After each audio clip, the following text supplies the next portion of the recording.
kind of important around here, as we do on that. All right, the gorgeous oracles and beyond. What is happening?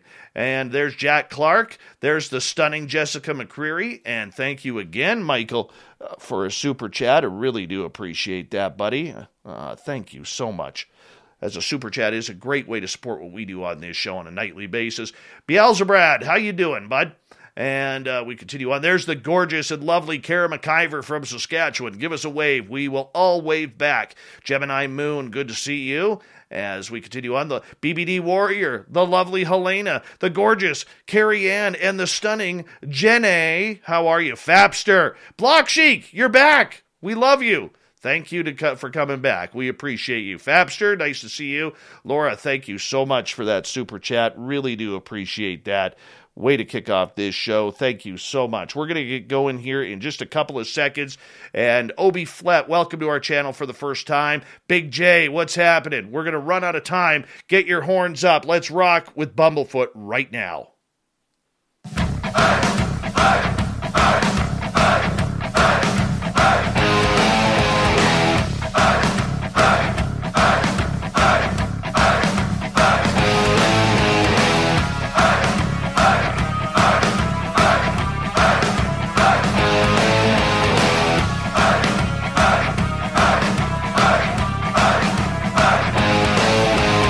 From the mountains of central British Columbia to you listening around the world, this, my friends, is Spaced Out Radio. I am your host, Dave Scott, sitting in the captain's chair of SOR headquarters. We welcome you to tonight's show on our terrestrial affiliates around North America, digitally on TalkStream Live, Revolution Radio, and KPNL. All of our archives are free. Go to youtube.com/Spaced Out Radio. Do me the favor, hit that subscribe button. You can follow us on Twitter @Spaced Out Radio and on Instagram, Spaced Out Radio Show. Our website is spacedoutradio.com. We have a plethora of features for you. Check out our swag, rock out to Bumblefoot, and read up on Shirky Poo's Newswire. Tonight's show is brought to you by Chive Charities. Help make the world 10% happier by visiting Chive Charities today. You can find them on our website. You may not know who Jonathan Davies is on a name basis, but after tonight, guaranteed you'll remember him. John is a lifelong experiencer from the United Kingdom, following the question of why me. Jonathan wants to know the answers to why he was one of the chosen ones to have contact with extraterrestrials. But over the last 4 years, since the explosion of the UAP topic all over the world, Jonathan has become an encyclopedia of information through his experiences and what people, from other experiencers to scientists to government agents, have discussed with him. Why is this the man people want to talk to? We're going to find out tonight. Jonathan Davies, welcome to Spaced Out Radio for the first time. How are you?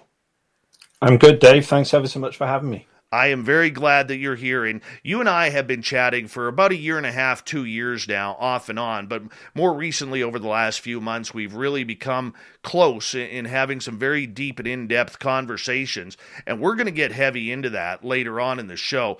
But for our listeners, I want them to get to know you properly. What's it like being a lifelong experiencer? What happened to you? Oh, I've always, since a child. I mean, I can't really remember when it started. It was it's always been with me. I would be out in the garden. I remember as just on my own, and I would see orbs at the end of the garden. They would never get that close to me, but I would just always see them. So that they were like bugs to me. You know, it was just completely normal.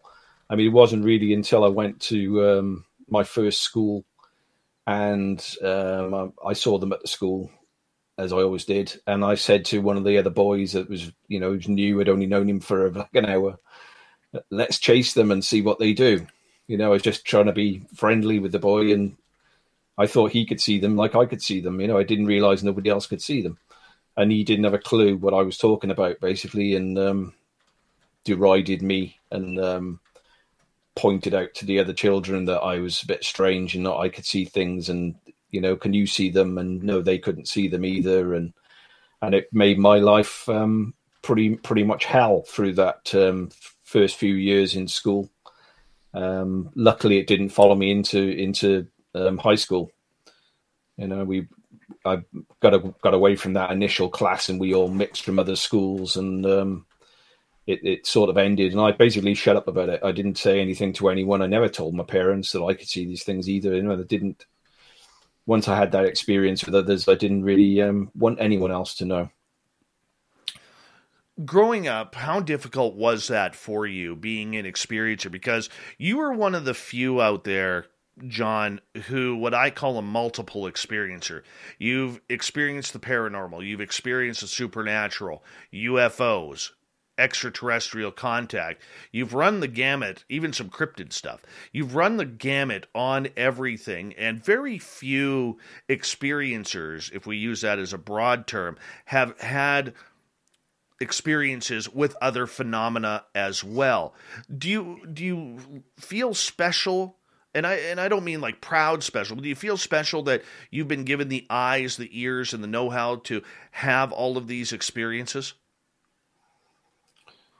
I don't feel special. I mean, like I say, it feels completely normal to me. You know, it's abnormal to not have it, if you like.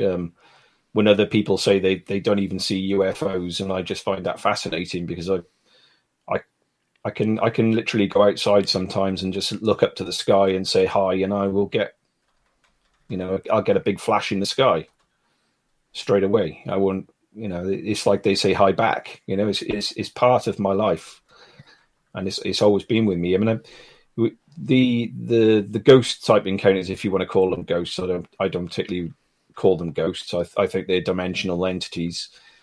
Started after a major event that happened to me when I was 15. I actually know the date. It was the 19th of January, 1983.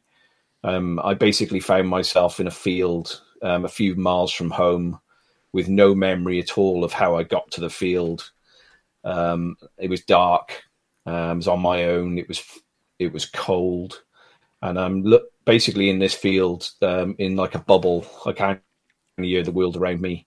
There's no sound at all. There's no wind. There's no insects. There's no birds. There's nothing. It's just me in this field. And I'm looking up at the sky. And as I'm looking up at the sky, thinking I'm looking at I got the memory of, wow, look at those stars tonight. It's amazing. But as I'm thinking that, the whole sky just moved. And it wasn't the sky at all I was looking at. It was basically a giant boomerang wedge-shaped craft that was miles wide. I could see, it was a bit, if you think of the Phoenix Lights, if everyone knows the Phoenix Lights, it was a bit like that, but a lot smaller white lights, and hundreds of them, and 2 rows of those. And there were 3 rows. In total, I don't know whether it was 3 craft or 1 giant craft. I'm not sure, but literally the whole sky moved. And I'm looking up at this thing and in total awe. And it should fall out the sky, Dave. I mean, there's no sound, there's no engines. You just think, how is that thing staying there? You know, how didn't it fall out of the sky? But it was just drifting. But anyway, it drifts enough, and I look around at this point, and it's like the bubble bursts, and I'm suddenly freezing cold. This is January in the UK. That is the middle of winter. But I'm stood there in jeans and a t-shirt. You know, none of it made any sense. There's all like foggy mist at my feet. It was quite an eerie experience. I looked to my right and I got my bearings. I knew where I was. I was literally about 1.5 miles from home, and I suddenly felt uncomfortable. So I run home. I get to my front door, and I think I'm going to be in trouble with my parents. You know, where I don't know where I've been. I've got no memory at all. In fact, I didn't have a memory the whole day. I didn't have a memory of the previous day either. It was literally, it was a blank.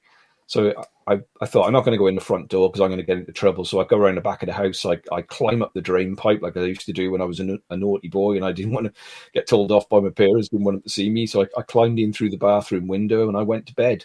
And then the next day I was expecting to get it from my parents, you know, because I must have done something. I was thinking, you know, something must have happened. But I went down with I had school the next day as well. And I went downstairs expecting to get it. And they didn't say a word. And I thought, well, I'm not going to say anything because I've got away with it. Whatever this is, I've got away with it. And we were moving home in 2 weeks after that. So I thought to myself, well, I don't need to tell the kids in school. I'd already had grief as a younger kid, you know, and I didn't want to take it to high school and be even stranger by saying that I've got a few hours of missing time and this big event has happened, you know. I mean, I must have gone to school that day that all this happened because I wasn't in my school uniform. I must have come home and got changed, and something after getting changed, something happened, and I really don't know what it is. I mean, it turns out that night was the 19th of January 1983, and I didn't know there was a major event until a few years ago. I got talking to the author Bruce Fenton on UFO Twitter. Good guy. Yeah, and I told him what had happened to me, you know, that I'd had this giant, you know, Phoenix Lights type encounter when I was 15 years old. And he said, well, that sounds like the Night of the Triangles. Well, I'd never heard of the Night of the Triangles. And he said, well, get in touch with SUFON. We were the Swansea UFO network I'm in Wales in the UK. And I'd already knew them, to be honest with you, anyway, because I'd reported another major event that had happened to me in 2010. So I thought, all right, I didn't know about this Night of the Triangles. I'll look into this. But I can go into that one a bit later if you like, Dave. But yes. Basically, what happened was we did move 2 weeks after all this event, and I moved into the oldest house in South Wales. In Newport. It was like an old mansion house built in 1580, very old house, and that was the point I started seeing what you might term as ghosts. Yeah, so that was I can go into that if you like. Yeah, let's get into that. Why not? That's what we're here for. Okay, I mean, literally from day one of going into that. I don't know whether this was due to, I'd never seen anything like classed as a ghost up until that point. I used to see the orbs in my house and things like that. I never associated them with ghosts, but I never associated them with ET or dimensionals or whatever you want to call them. So we move into this house, and literally the very first day, I'm my first night in the house, I've got a little old lady sitting on the end of my bed, you know, and I can clearly see her, and it did scare me. I've never been scared by the orbs and the craft that I see. That's never bothered me in the slightest. But this did have an effect. It really did scare me. You know, first night you think, oh my God, where have we moved? You know, and then literally every single day I would get pushed. I would get touched on the head.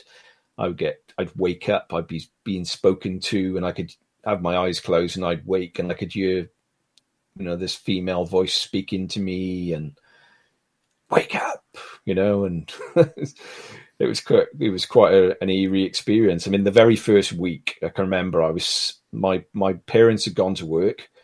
My grandparents who lived with us, who'd moved in with us as well, they'd gone shopping, and I was on my own. It must have been I don't know whether it was a Saturday or something like that, but I was on my own, and I'm sat downstairs, and there's suddenly because it's a very old house, you can hear if anyone walks on the landing, you could hear the rickety floorboards of somebody walking on the landing. So I can hear somebody clearly walking along the landing upstairs.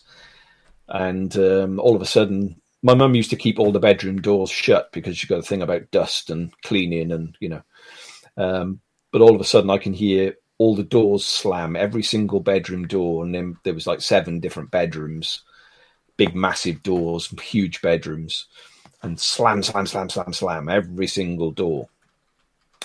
So that scared me straight away. So you can imagine I've already had all these experiences for the first week, and now I'm on my own and I'm getting it in the daytime. So I go upstairs, and every single door was open, every wide open. They couldn't have been more open as well. So I just heard them all shut, but now they're all wide open. So I'm looking under the beds, there's nothing, I looked everywhere. So I closed all the doors, having found nothing. I got back downstairs, feeling very uncomfortable. And 10 minutes later, exactly the same thing happens, Dave. You know, it's bang, bang, bang, bang, bang, all over again. I go outside, I got myself a pickaxe handle. I'm thinking there's got to be somebody in the house with me, you know, somebody's having a laugh. And back upstairs, there's nobody. So I go outside and we had huge gardens, big, massive gardens. And I'm sitting outside now on a bench. I'm thinking I'm going to wait for my grandparents to come home. I'm not staying in their house on my own. You know, 15 or not, I was still a kid. And so I'm sat on the bench outside, and this big house had like a big, massive porch, and it had like leaded glass hexagon windows. Imagine like a church, an old, very old church. And I look up, and the little old lady is just looking at me. I mean, I get chills now thinking about this. I've relayed this story lots of times to different people. Every single time, David still has the same effect. Sends chills straight through me. Just I can see her face, you know, clearly looking at me, and you know, oh yeah, pretty wild. I mean, but it was ongoing. I mean, that particular part of the house used to be a chapel. Okay, it was a very old house, like I say, and it was called the Queen Anne room because apparently a queen had stayed in there. It was a big mansion house, you know, it wasn't a small little house. And my sister, that was her bedroom. My sister moved out because she was seeing the same things, and she was experiencing the same woman, and she couldn't take it, you know. So she literally moved out. She was there only a few months, and she was gone. So just to give you an idea, I mean, and that is, you know, I've had that now. I tend to live in, I'm in a small house now, but I've had a lot of big houses, old houses, barn conversions, and everywhere I went, I would get, you know, exactly the same sort of thing going on. It would seem to follow me around. You hear these tricksters with the Skinwalker Ranch and things like that, but I get that as well. I don't think it's ghosts. I don't know what it is. I think maybe it's some sort of entity that I'm misinterpreting as a, you know, you iconize things as humans. We see everything in 3D. We're not unable to see anything outside of 3D. So if we can't identify something, we tend to give it a label, you know. And so you think, well, what is it? I don't know what it is. So, oh, it must be this. So that's what you tend to do. So maybe that wasn't a little old lady. Maybe there was something else, you know. And I've literally figured, oh, well, imagine there must be little old ladies living in this house, little old men living in this house. And, you know, you think of ghosts, and that's where this term ghosts come from. And I don't know. I mean, it's the same thing with UFOs. You know, we don't know what they are. So we put an icon on them. We put a label on them. You know, it must be a plane. It must be a helicopter. That can't be a UFO. You know, so people label things. Strange. Was it strange for you, though? Because this was very natural. You know, at what point did you start to notice that maybe your life was different than everyone else's? From the UFOs to the missing time to the paranormal? Yeah, I mean, I noticed as soon as that boy basically didn't see the orbs. You know, as soon as he made my life hell for me, I knew I was a bit different, and because I would see these things. We'd be on the football field, and we'd be playing football. I'd be playing rugby, and they'd be on the edge of the field, and nobody else would ever see them. And they just mosey along. And I mean, I think they're like a mirror glass. The small ones, I think they're sort of like a mirror glass camera, and they used to keep an eye on me. That was the impression I used to get. If I was, I mean, it made me a loner when I was young, because I couldn't talk about it. You know, I couldn't really speak about it, and the other kids knew that I was a bit different because I could see strange things, and they couldn't. So they kept away from me. And to be honest, I quite enjoyed that in the end. I used to enjoy my own company, and I would go off on long walks in the countryside and go into the woods and, you know, be part of nature, me and nature together type thing. And that was strange, Dave. They would be white orbs when they used to follow me around outside in the daylight, But if I went into the forest or the woods, they would change colour to red. That was strange. When I was 13, I had an appendicitis incident. I literally collapsed. I was all on my own, miles and miles and miles from home, and I was in the woods, and I collapsed on the floor in absolute agony because my appendix was about to burst. And as I'm on the floor in agony, I got surrounded by orbs. And in the woods, like I said, they used to be red, but on this occasion, I had white orbs, orange orbs. You know, it was, and they were all swirling around my head. You know, like I say, they used to follow me around and keep an eye on me. That was the impression I always used to get. It was like they turned up to look after me, type thing. It was a strange. I don't know how to explain it. You know, what is strange about that though is that I managed to get home, and I went to hospital that night. Within hours, I had my appendix taken out because it was going to burst. And I've never seen those orbs since, those small little orbs. Ever since, I only see big orbs now. I see van size, you know, big orbs, sometimes as big as hot air balloons, huge ones. But never, ever see the small one. Chris Bledsoe, he's a friend of yours and mine. He's talked a lot about small orbs in the trees, and they come down to him. And I don't get anything like that. I mean, I did when I was a kid. You know, that would literally be I go out on bicycle, and they would follow me around, and they'd be treetop height at this point, and I could look to my shoulder and I would see them. You know, it'd be a normal thing, or I would see something in the sky that would literally follow me around. You know, if it was dark and I was getting late coming home, I would see what some people might think are satellites, but satellites that take right turns, left turns, you know, and stop and shoot off when you're basically going into your house. You see them shoot off like we don't need to follow him anymore, type thing. It was quite strange, you know. I don't get that anymore. That's something that seemed to stop as well, thinking about it. But yeah. We've got 2 minutes to go before we have to go to break at the bottom of the hour. Jonathan Davies, lifelong experiencer, is our guest tonight. John, you know, you have been able to eyewitness many things that the majority of this population on this planet has never seen or experienced. Do you regret having these happenings happen to you, or do you like it because it puts you on a lifelong mission to try and figure out what's going on? We got 90 seconds. Oh, it's an obsession, Dave. It's a total obsession with me now. I mean, I've got to the stage that I've got through my work career. I've got my own business, and I've got to the stage where I can relax a bit in life. And now I seem to be totally and utterly obsessed with finding out now because it's been pointed out to me that this is very strange, and that nobody else can see these things, or very few people seem to be able to see these things, or they just see something in the sky and they don't have any real interaction. I've found that I'm obsessed with trying to find out. I had a major experience in 2010 we can talk about a bit later with a landing experience, but that really put me on a track to try and find out what this is and try and finally get some answers. Yeah.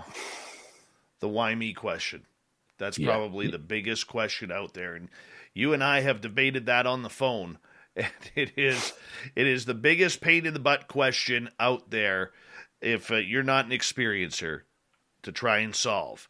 It's like having a 1,000,000-piece puzzle and all the colored side is facing upside down. There's just no way you're going to solve it. Jonathan Davies is our guest tonight on Spaced Out Radio. Personal experiences. The Experiencer Speaks. As John is a lifelong experiencer talking to us from the United Kingdom this evening. And when we come back, we're going to find out his first extraterrestrial experience and so much more when we return on Spaced Out Radio. So stay tuned.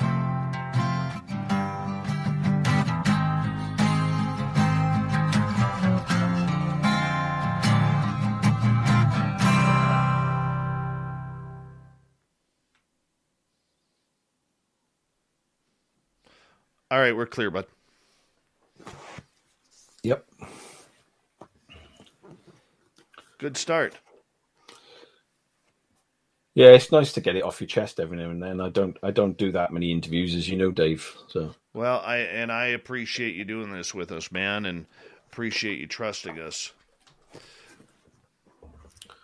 I enjoy your show. I'm always in the chat room, and I try and pick up. I mean, some people consider some of the shows the woo, but that for me now, I'm doing my research.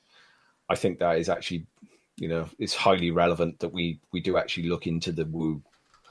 That seems to be where a lot of this is going at the end of the day. I mean, like I've tried to say, not ghosts, maybe dimensionals, maybe that's it's all the same thing. That's the way that's where I'm getting with my research in this topic. So. No, absolutely, man. And we're going to get into that. And, I already know that I'm going to have to bring you on again for a part 2 because I got to warm you up. The problem that I'm having is my audience doesn't know you, so I have to introduce you properly and let you speak. But I've got 1.5 million questions running through my mind that I want to talk to you about because I think there's really 2 sides of you. There's the experiential side of everything, and then there is the side where your research has literally taken you to places and to talking to people that not everybody gets the opportunity to speak to. Yeah. Difficult conversation, that part, as you know, Dave. Well, I know. I know. I know you can't name a lot of names, and I'm not going to push you on that. The audience will have to trust me when I say you are very, very connected. Very connected. And, we'll skirt around that tonight. But, yeah, this is, there's a lot. There's a lot. And, we got 2 hours more, and it seems like such a long time, but a show like this is going to fly by, and I'm going to be at the end kicking myself in the ass, trying to figure out, why didn't I ask that? Why didn't I ask that? Yeah, I already know that. Yeah, well, we chat every day, mate. So yeah, we do. That we do. And that's good. That's a good thing. All right. Yeah, I like Chris's comment here. Big up, Jonathan, for being on the show at 5:32 a.m. Yeah, well, maybe we'll get into my wake-up hours and the witching hour, and we chatted a little bit of that yesterday on your show, didn't we? So yeah, I asked a question for you about 3:33. Yeah, mine is 3:23. Oh, is it 3:23? It seemed to be, yeah, it's a strange one. Everyone else seemed to be 3:33, and I was 3:23, which is strange. Well, we're gonna have some fun here, and I, like I said, dude, my mind is racing so fast right now that I'm trying to bring it on in so I don't lose focus here.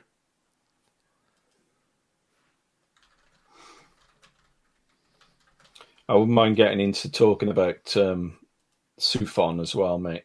I'm trying to push the guys, push what we're doing in Wales, and yeah, I'm heavily involved in that now. I'm redesigning the website for the SUFON team now. Swansea UFO Network, for any of you listeners who are still tuned in. All right. And we got some major cases, with absolutely huge cases. We've got our own landing cases at schools, the same as aerial and things like that. Well, like I said, now we're up to 3 shows. Yeah. Oh, God, you're killing me right now.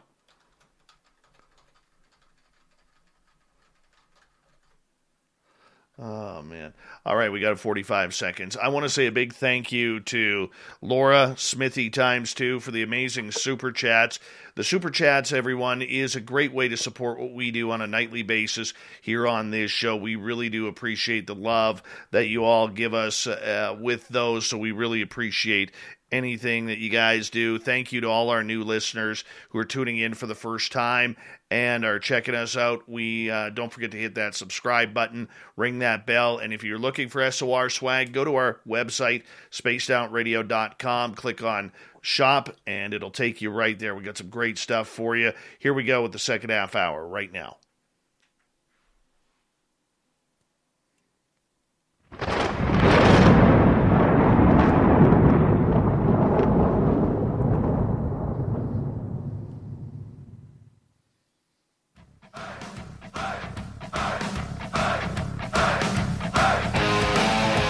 Second half hour of Spaced Out Radio is underway. My name is Dave Scott. Thank you so much for taking the time to join us. We really do appreciate earning your listening ears. Want to remind you that if you've missed portions of this show or others, check out our free archives by going to youtube.com/Spaced Out Radio. Do me the favor, hit that subscribe button. Our website is spacedoutradio.com. We have a plethora of features for you, including Rocking Out to Bumblefoot. Check out our swag and read up on Shirky Poo's Newswire. Follow us on Twitter at Spaced Out Radio and on Instagram, Spaced Out Radio Show. We continue on tonight from the United Kingdom. Jonathan Davies is here, lifelong experiencer and a man who probably knows too much, even though he can't release much of it. But that's okay. We love John around here. He's a good friend of this show. And John, thank you so much for coming on to tell us about your experiences. Thanks, Dave. I want to kick things off with the idea, John, that, you know, you are someone who, as you've grown in this field, from youngster experiencer to where you are today, you're someone who is reluctant for the publicity that many people want or many people desire. You're somebody who really bites your tongue on being public with a lot of the information that you know of. So why do you try and keep on the down low with everything?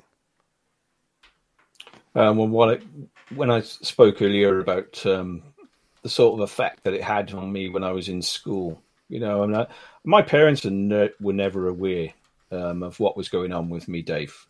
You know, I literally kept it when I had that bad experience with the other kids in school. I didn't really want to speak about it. You know, I literally it was a bit of an annoyance. It almost wrecked my school life before I went to high school.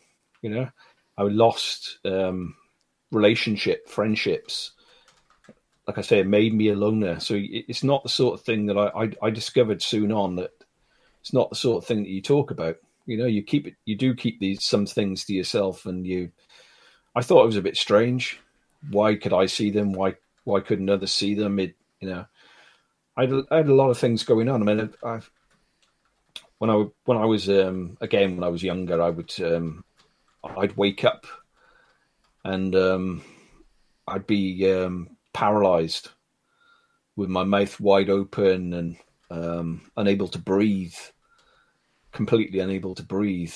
And then I'd feel myself getting lighter and start floating, and I'm feeling like I'm going closer to the ceiling, and then I'd black out and I'd wake up in a room, in a dark room, and then I'd have these eyes, not bodies. They didn't have, not even a head, just eyes floating around me, big black bull like type eyes. And it was, it messes with your head, Dave, because you don't know what the hell is going on. That was an uncomfortable thing. I mean, that became normal eventually as well, because it was happening. It would happen most nights of the week, and it would go on for months on end, and then it would stop, and then it would start again, regular.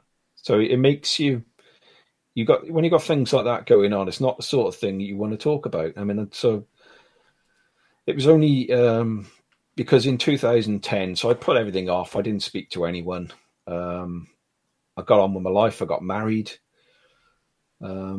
Tried to have a normal existence, and I've got great friends that I've had for years and years and years, and they only found out any of this a few years ago because they saw me on social media and said, "What's this all about?" I have literally kept it all to myself and done my background research myself. I don't tend to read that many books on it, to be honest with you, because what I found was I'm trying to find answers, and if I'm looking at other people's books, you tend to get their answers as opposed to your own, So I prefer to speak to people and to network and to, I watch the YouTube videos, don't get me wrong, like everyone else does.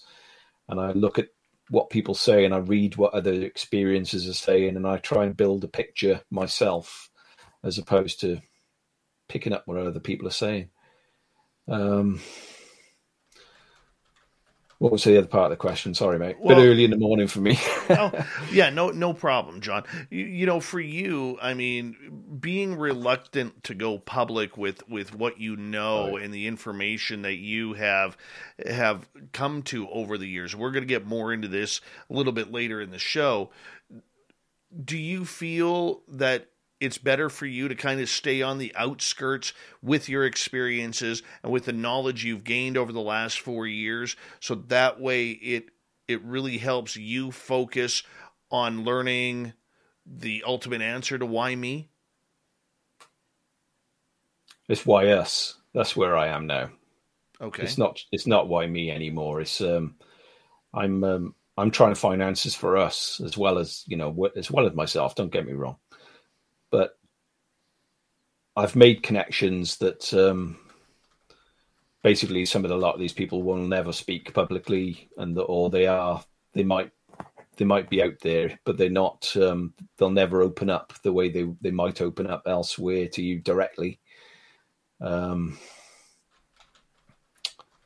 It's very awkward for a lot of people. I mean, it's been awkward for me.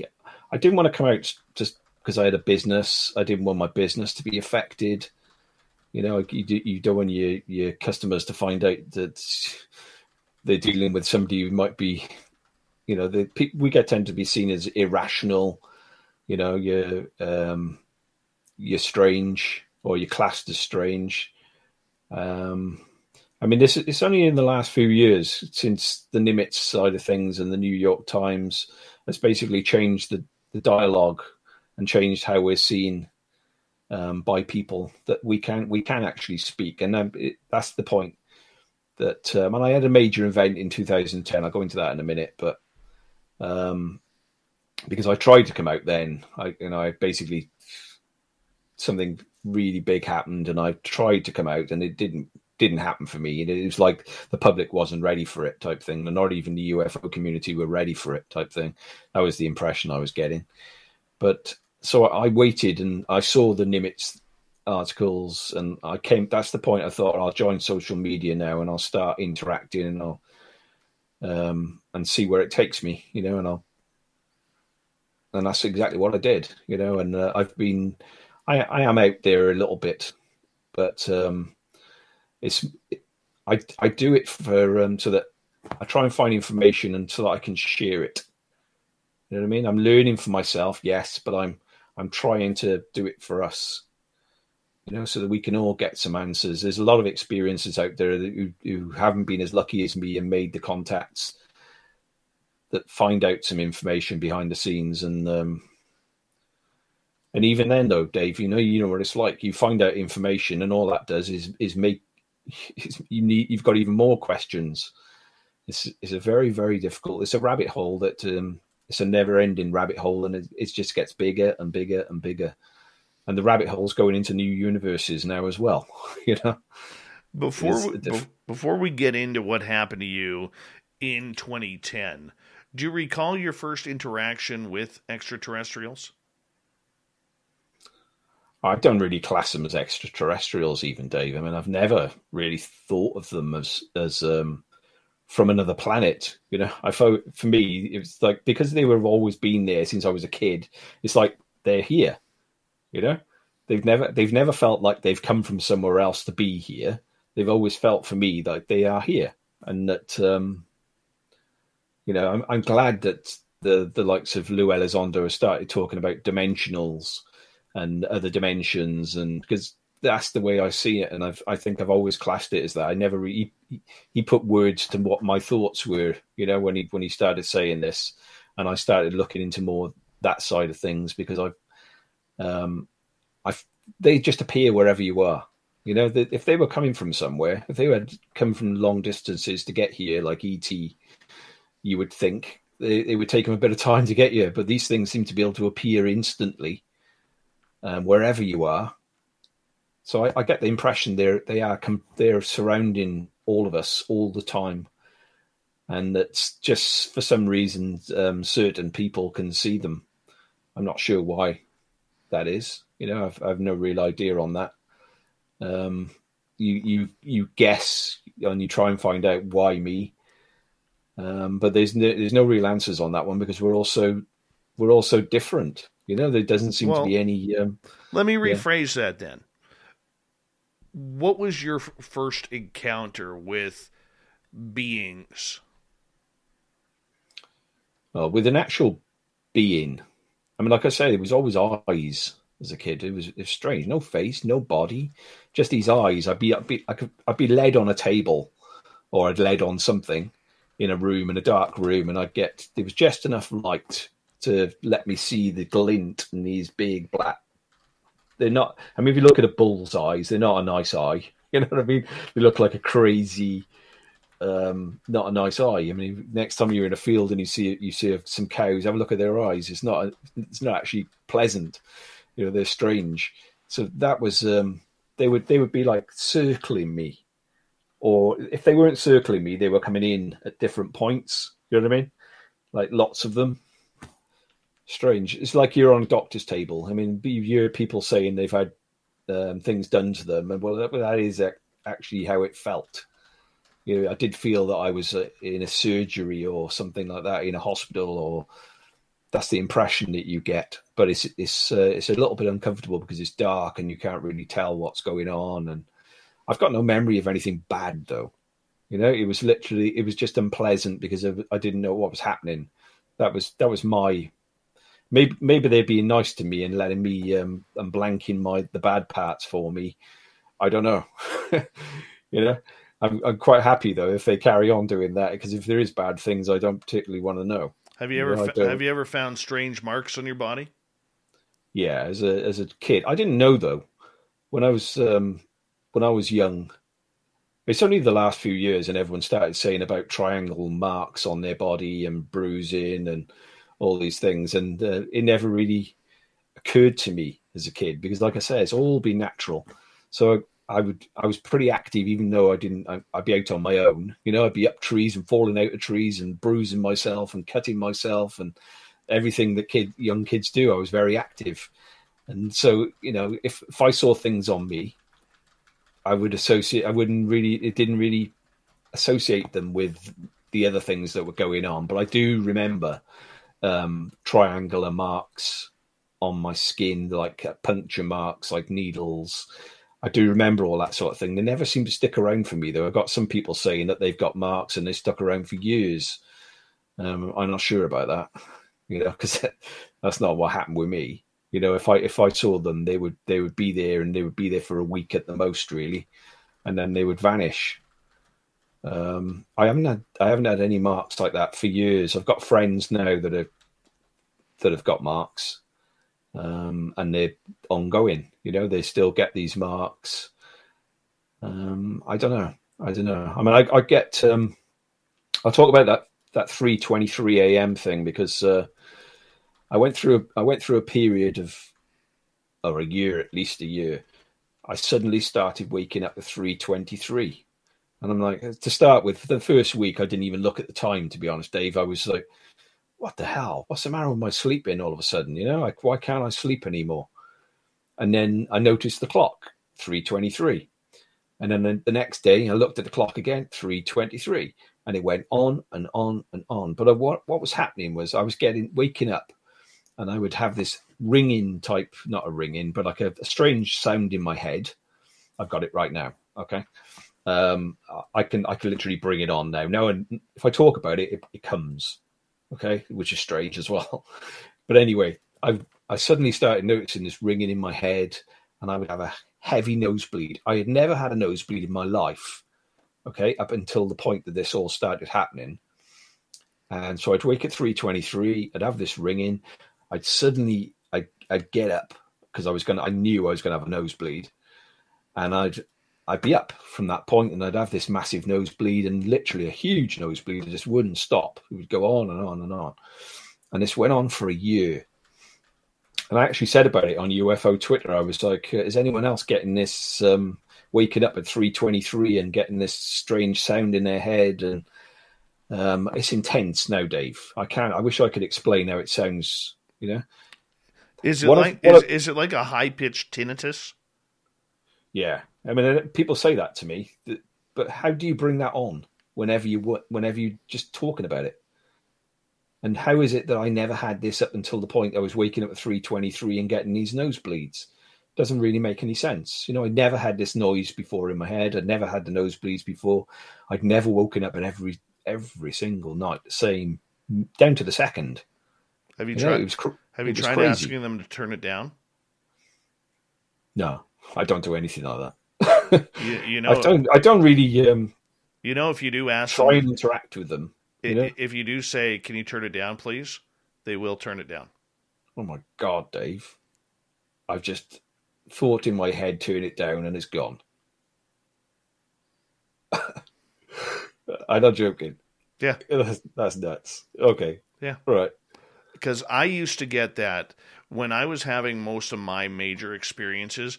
I know the exact ringing you're talking about, where all of a sudden, like I have tinnitus, and my ears are always ringing. But this is different. It's kind of like a deafening tinnitus, where the sound all of a sudden overtakes everything. And my mentor Pascal said, "Just ask him to turn it down, and they'll turn it down."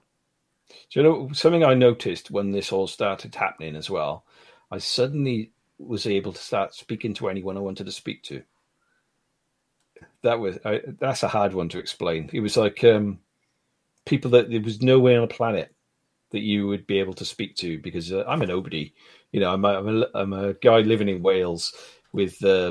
I'm not involved in the intelligence community or the government or the military or anything like this. And so why would people want to speak to me? But all of a sudden I would send a question to somebody, and I would just get speaking to them, and they would open up. Yeah. Very strange. And it was all at this point. I would seem to know who I needed to contact, and it would just lead on and on and on. The coincidences, the synchronicities from it were just crazy. It was like, I spoke to that person, then somebody else would pop into my head. You need to speak to this person. And I would go looking for them, and they would immediately start speaking to me. No reason why they should, but they did. And I've just come to the conclusion now that whatever was going on at that, the 3:23 moment and the nosebleeds or whatever it was going on was meant, and that something had been done to me to allow me to do this sort of thing. I don't know. It's just strange. I mean, it's very hard to explain. But very true. It's happened. You're able to speak to some of the people now that I speak to as well. Okay, let's put it that way. And I appreciate you setting me up with that. I really do. We got about 5 minutes to go here before we have to go to break at the top of the hour. Jonathan Davies, lifelong experiencer, is our guest tonight. John, did you ever have the ability to summon craft? No, I hear it. Chris Bledsoe says he knows when something is outside, to go outside with his camera or to look up, and he knows when they're going. I spoke to Damien Knott in Australia, the experience of Damien Knott. I interviewed him on my own. I've got my own podcast, as you know, Dave. I interviewed him, and he was saying he gets this feeling when to go outside and when to start filming. And they tend to turn up when he gets this feeling. And he said the feeling is like, say you're in a supermarket and you know that somebody is behind you and they're looking at you. And if you turn around, you see this person is looking at you. He said that is the sort of sensation that he gets. I haven't really spoken to Chris about the sort of sensation he gets. Have you spoken to him about that, Dave? Because it's not something that I get. I mean, No. I just see them. You know, I go outside and I'm taking a post. I've got a post box just outside my house. I take the post out and I look up and there they are. You know, if I go outside and I intentionally take a camera outside to video them or whatever, they won't turn up. You know, It's amazing how they know that. Yeah, it's quite amusing. I mean, but if I haven't got the camera with me and I've just got taken my dogs out and I'm sat on the bench outside my house and I just glance up, there they are. You know, it's strange. It's strange. I don't really understand whether you're in some sort of the relaxed sort of frame of mind, and you just see them at that point. I don't know, or they just. I mean, they're comical with some of the things they do. You know, in my home, you know, they are literally tricksters. I do know that they've taken things, you know. And I find it amusing. I don't find it. Sometimes it's annoying because if you're trying to, because I work from home and you're trying to grab something you need for your business, you know, and it's not there, and it's always kept in the same spot, and yet it's not there. It's like it's annoying sometimes, but I do giggle that. Come on, put it back. That's basically what I say. You know, come on, put it back. And I literally go and make a coffee, and guess what? I come back and there it is. You know, it's exactly the same spot. You know? You are one haunted individual. You really are. And I think it's awesome. I really do. Do you regret any of your experiences? Or have you, or let me rephrase that. Have you had, as we got about 2 minutes to go, have you had experiences that have been of the nightmarish variety? Yeah. I haven't been to bed for nearly a year. And that's a longer one. If I can start us off on it, if you like, Dave, before you break. Sure. But so I'm in bed, and the usual paralysis that I used to get as a kid happened about a year ago. And I literally wake and I cannot breathe. I've woken because my breath has been taken from me. You know, I have no air at all, and my body can't move. I can only move my eyes. Sorry. You okay? Yeah. So I'm literally laid in bed, and my wife has a light on because she can't sleep at night, and my daughter's the same. She's got to have a little lamp on as well. So there's a little light in the room and I can see what's going on.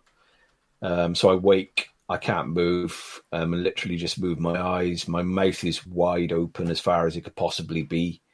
And right next to my face, there's a female entity floating above my face with long black hair, you know, ridiculously long black hair, stupid 7 foot long type black hair, you know, literally floating as if it's in like a water or I don't know. And this thing is horrendous. It's like a hag with massive eyes, and it's an inch from my face. And I don't know what she was doing, but she was seriously pissed off, Dave, that I had woken and caught her. She gave me a look of absolute hate, and she literally starts floating away from me, and gets literally to the end of my bed and just pop, just gone. And as soon as she's gone, I can move, I can breathe. You know, I take a scream. My dog is in the bedroom because he won't sleep downstairs, and my dog will bark at everything and doesn't murmur. My wife, even though I've screamed, doesn't wake. And I've screamed the house down. You know, it was literally an act. You could not have screamed louder type thing. Right. Okay. And I've literally got up and I've checked the house because it scared me. And I wanted to make sure this thing was out of my house. And there's nothing in the house. And this chair I'm sitting in now, Dave, I haven't been to bed Let's finish since. it after the break, if you don't mind. Jonathan Davies lifelong experiencer, talking to us tonight on Spaced Out Radio from Wales in the United Kingdom. We'll be back with more Spaced Out Radio and Jonathan's stories when we come back.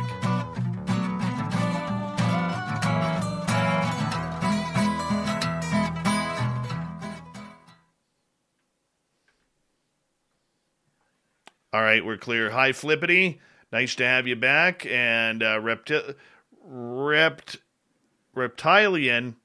Reptilian Overlord, welcome. Your story, I've never experienced that. That would freak the living crap out of me. Yeah, it's never been a bad thing, what's been going on. I've never perceived it as bad, Dave. So it was that was very unpleasant, and it put a different slant on things for me. I want to save that for the radio side of things. I remember, it was about a year and a bit ago. I fell asleep in bed. I was the only one in the house. Everyone else was on vacation. And I fell asleep in my house, and I woke up about 3:30 or something along those lines. And you know that feeling when you have grays around? Yeah. And I felt like there was a gray running down my hallway. Like I have this blue nightlight in our hallway that illuminates the hallway, and it's very easy on the eyes, but if you pass it, it goes it's like got a sensor on it that moves it a little bit, that brightens it a little bit when it's darker, or tones it down when it's darker, but if somebody moves in front of it, it lights up.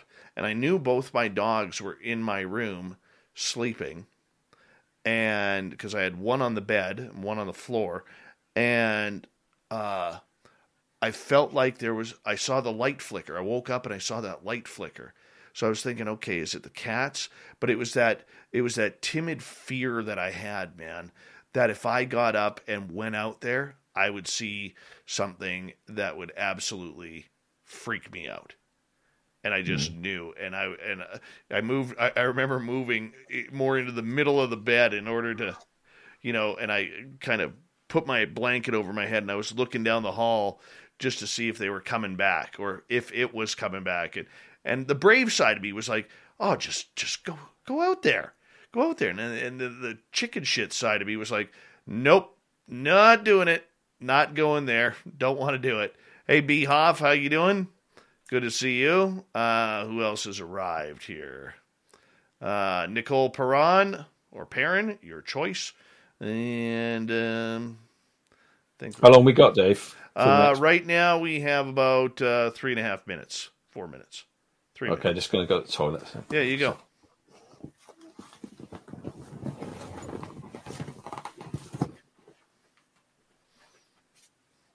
Told you this one would get real tonight. This is fantastic. Oh, hey, Clam.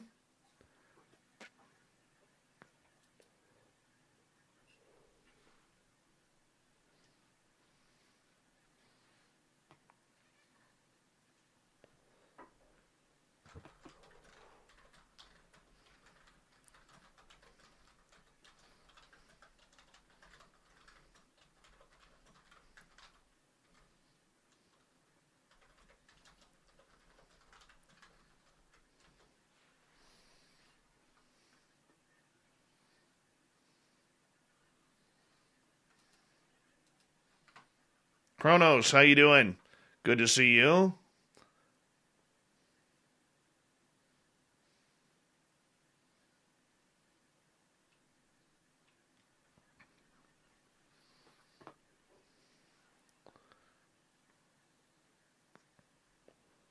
Oh, Advocate, you'll continue listening.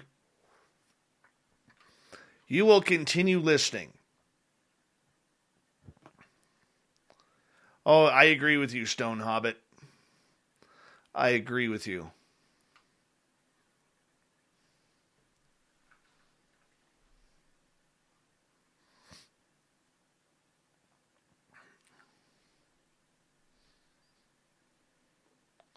I'm gonna get through this this story with him, and then I'm gonna kind of turn the jets around and kind of change the direction of the show here.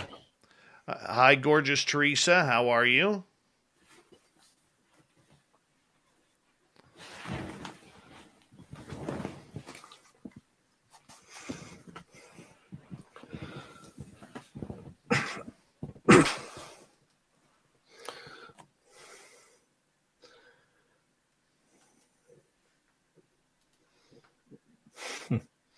Virgil. I don't mean to scare anyone. Sorry. No, hey, this is your reality, my friend. This is your reality. Hi, Virgil. How are you? We got about 1 minute here. No worries.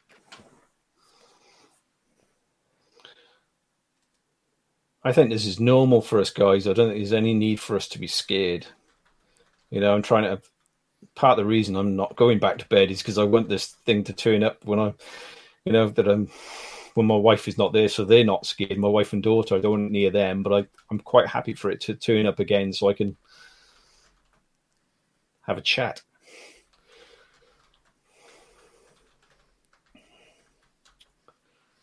All right. I want to say a big thank you to GFGFG, Greg ×2, Smithy ×2, Laura, and Chris for the amazing super chats. It's a great way to support this show on a nightly basis, and we really appreciate it.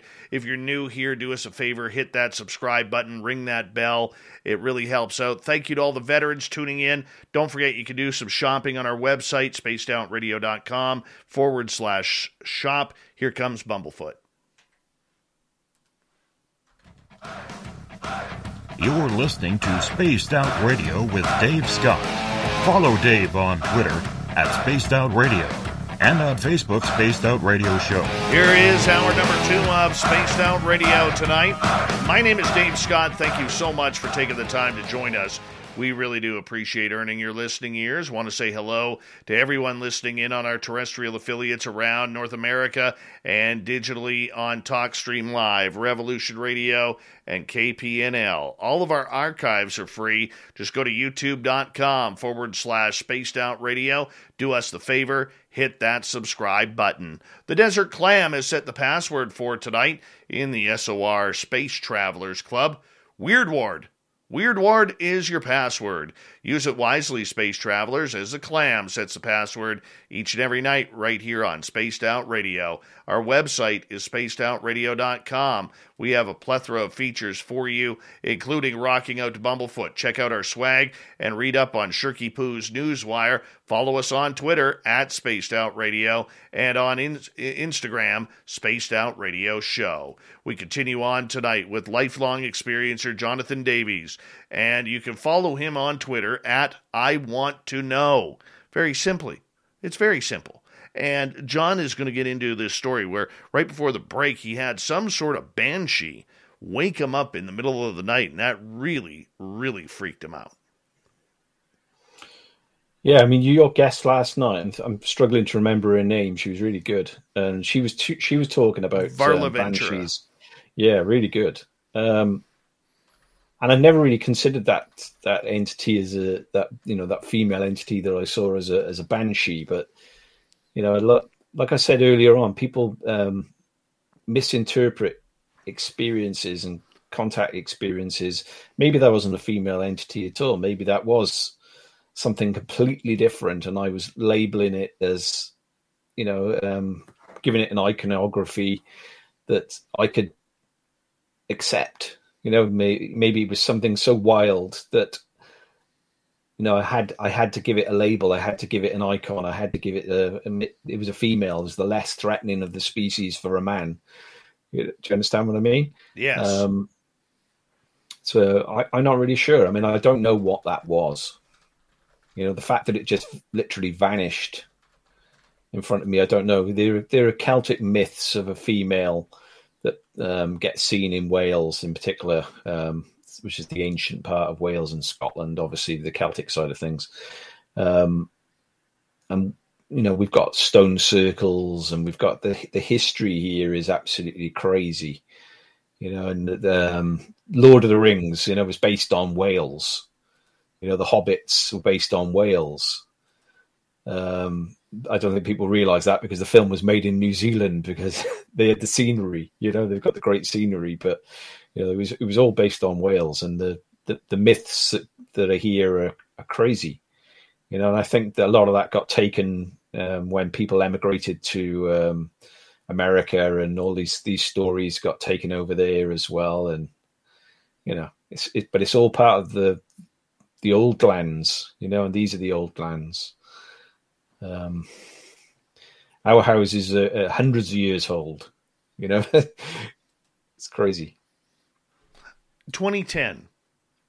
You wanted to talk about this story. What happened there? Yeah, so I'm living at that point in another part of Wales called just not far from Swansea, which is very active, the most active place in the United Kingdom. Okay, for UFOs, more get seen in that part of the UK than anywhere else. So that's Wales basically.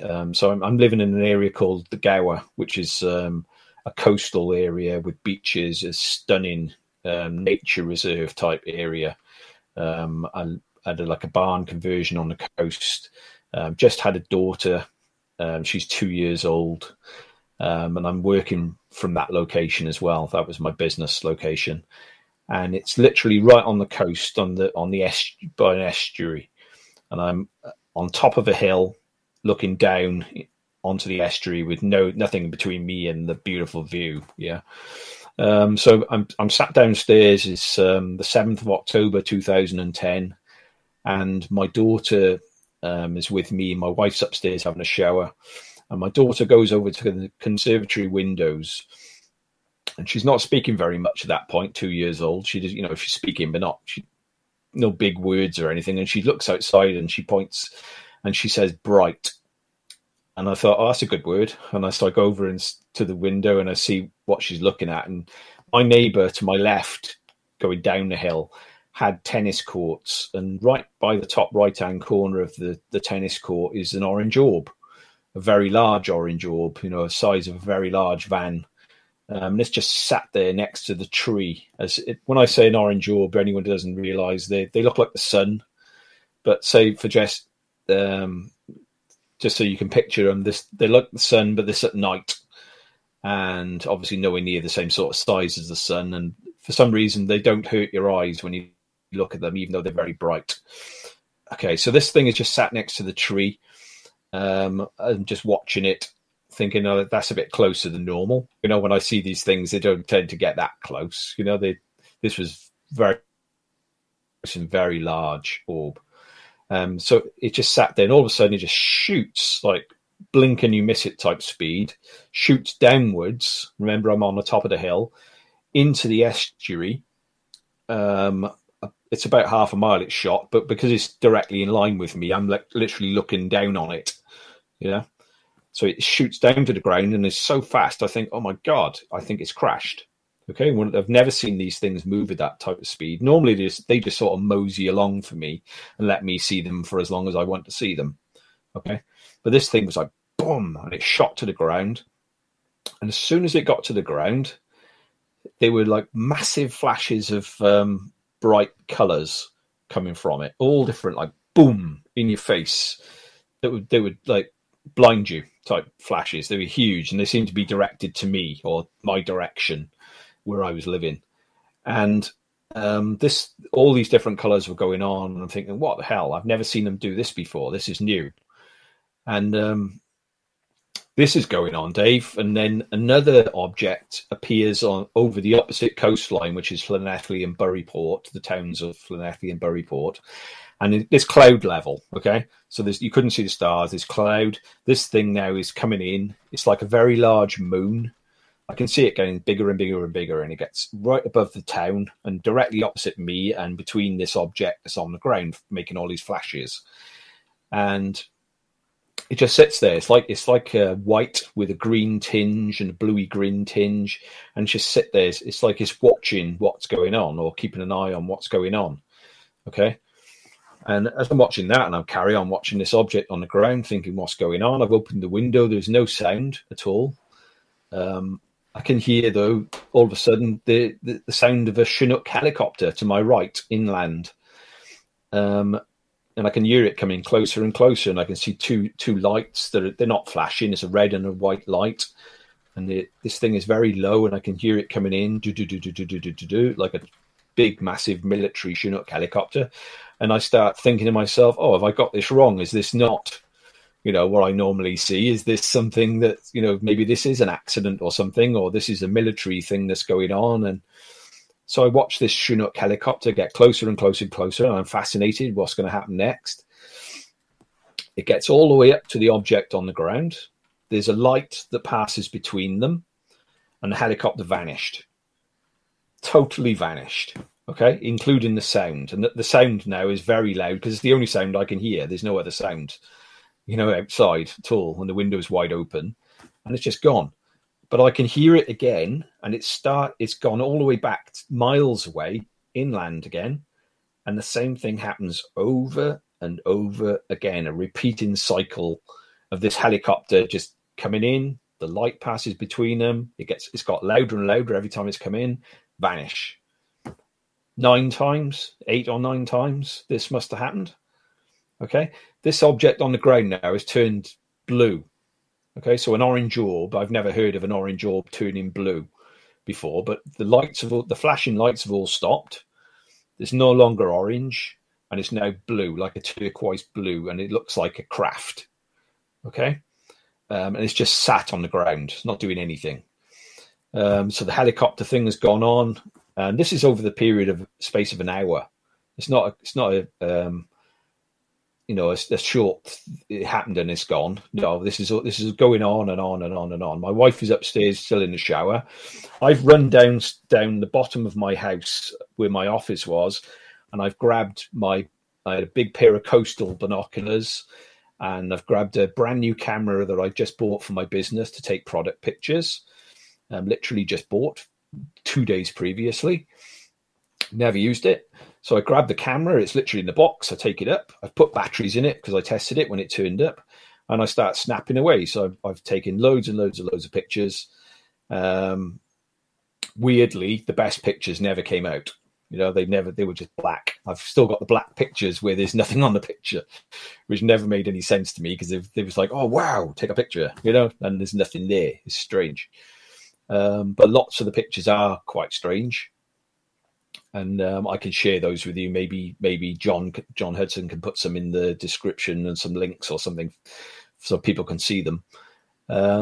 So I've got my binoculars. The flashing is still going on, and it's blinding me. So I'm literally going wow and taking the binoculars away from my eyes because they're so bright, and I'm snapping away.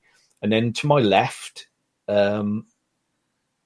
At that point, I went upstairs and grabbed my wife out the shower because I wanted another witness because I knew something strange was going on. And because I may not have shared all this with other people in my life, but my daughter has just seen it. I'm seeing it. I've got pictures, and I know this is all finally, maybe I can bring somebody else in on this. You can say, yes, I saw it as well. So I go upstairs, I grab my wife, who I've never spoken to about this at that point, and I drag her out the shower, and I take her to the window and say, look at that with the binoculars. And she's no interest in this topic at all. I've learned after that night, she was disinterested then, and she was annoyed that I was dragging her out the shower, So she's looking at this thing through the binoculars, and then her response is, oh yeah, that's strange. That was it. Okay. But I've got a witness, and she would say she saw it if she was ever put on the spot, to say that she saw all this going on as well. So I'm back downstairs. I carry on taking pictures. And then all of a sudden, another object comes in from the sea that I hadn't noticed because I was looking to the right of this helicopter incident. And it's an emerald green object, very low, and it comes right up to the object that's on the ground that's landed, the blue object now. And all of a sudden, there's a big flash of light that wraps itself around the blue object, like imagine the Star Trek with the tractor beam. That's exactly the sort of thing that happened. This light comes from it. It wraps itself around the blue object, and they start moving out to sea. And as soon as that happened, the helicopter vanished and never returned. And the big white object that had been above the opposite coastline vanished and never returned. And I literally, for 10 minutes, I'm watching these two objects go out to sea. So I've no idea what happened. I phoned the police because I'm thinking something major has happened. Maybe I should report this, you know. And I phoned the police, and the police say, no, nobody else has said anything. Nobody else has reported anything. It's nothing to do with us. It's not a police helicopter. But keep us informed. I mean, Dave, for weeks on end, they were phoning me up out of the blue and just saying, it's the police, the local police station here. I'm just interested in that case you told us about. Have you heard anything? Okay. So I was like, I hadn't heard anything, because I'll tell you about that now in a moment. But John, I want to ask you one quick question about that. When you report something like that to the UK police, do they turn those reports over to the UK government? They used to. They used to always go to the Ministry of Defence, but they basically shut that office, or they say they've shut that office. Okay. They say they no longer do it. It's like Blue Book. Well, we no longer do it because these are not real, remember? Yes. Same sort of thing. Okay. But because here in Canada, every RCMP report goes to NORAD. Oh, really? Oh, yes. Interesting. Yes. Yeah, interesting. I mean, I do freedom of information requests now for other cases that I look at, and you see the responses you get back from the police. We no longer keep records on these sort of things. And, you know, they're very, very crafty, very, very crafty. I'm sure it all still goes on, but not face to face with the public. I think they basically take military reports and keep, you know, files on those. So anything to do with the public, they'll just fob you off. No, we no longer look into this. We don't think it's a threat. You know, so we don't bother keeping records, and that's how they get away with it in the UK. Gotcha. Now, with everything that's going on, now that your daughter is seeing this and you're seeing this, the police are calling you for updates. Did you think you were a target of sorts of information on what was going on? Just carry on with what happened then. I mean, it didn't end, Dave. It didn't end. It was like, okay, so that night I phoned the police and I didn't get anywhere with the police. The next day, I'm like, my God, I've got to find out what this was. You know, I'm thinking all these massive flashes of lights and the helicopters would have attracted a lot of attention. I was thinking everyone must have seen it. But there was nothing on the news that night. There was nothing on the radio. So the next day I'm in my office. I do my bit of work and I think, and I got to phone some people. So I start phoning around. I phoned the Coast Guard. The Coast Guard said to me, it was nothing to do with us. We weren't doing an operation that night, but try the English Coast Guard in Cornwall, because they sometimes come up here and do operations, but we doubt it, you know, because of the time of night this was all going on. This was all like between 8 and 9 in the evening, you know. So everything's finished at that point. People have finished work, you know. So I phoned them. No, there's nothing to do with us. I phoned the fire brigade because I thought, well, if this thing had crashed, you know, who knows? Maybe somebody's reported something as well to them. No, nothing to do with us. On the opposite coastline to me, there's a military base, RAF Pembrey. I phoned them up, and they were really shitty with me on the phone, basically, and said, look, we shut at 5 o'clock. This is nothing to do with us. Stop wasting our time. You know, that was the sort of response I had from them. Didn't get anywhere. But while I'm sitting there going through this, I noticed that there were black vans at the point out on the point where this thing had landed, Dave. It was basically my view from my office, exactly the spot where this thing had landed. Okay, so every day I knew exactly where it had landed because I would look at that same view every single day. So I'm looking out the window now, and I hadn't noticed them travel out there, but there were two black vans parked out on the marshes. There's like a track that goes out from the local castle that the local farmer uses. He keeps his sheep out there. I've never in 2 years of living there had seen anyone else out on that track apart from the local farmer tending his sheep. Okay. So this was very unusual. Very next day to see two black vans parked, and there were 3 or 4 men. I don't know whether it was 4 because they kept on moving between the vans. And they were literally wandering the area where this thing had landed, and they looked like they were using metal detectors or something else. You know, I don't know. I'd left my camera and my binoculars at the top of the house, and I was too busy to go up and get them, to be honest with you. it didn't click with me that I knew it was strange whatever was going on, but I was still in the middle of my work day, if you like, and I'd already not been doing my work because I've been phoning up all these different people, trying to get answers. And so it didn't occur to me. I kick myself now that I didn't take pictures of them, because people say, oh, that sounds like Men in Black, or that sounds like, there was a cleanup operation taking place or something like that, You hear about metals being dropped or white powders being seen in these areas, and maybe these guys were coming in as a cleanup, and I think that myself now. I don't know. But anyway, I didn't find out who they were. I'll go on to that in a minute. I went down the hill and walked to see if I could speak to some of my neighbours.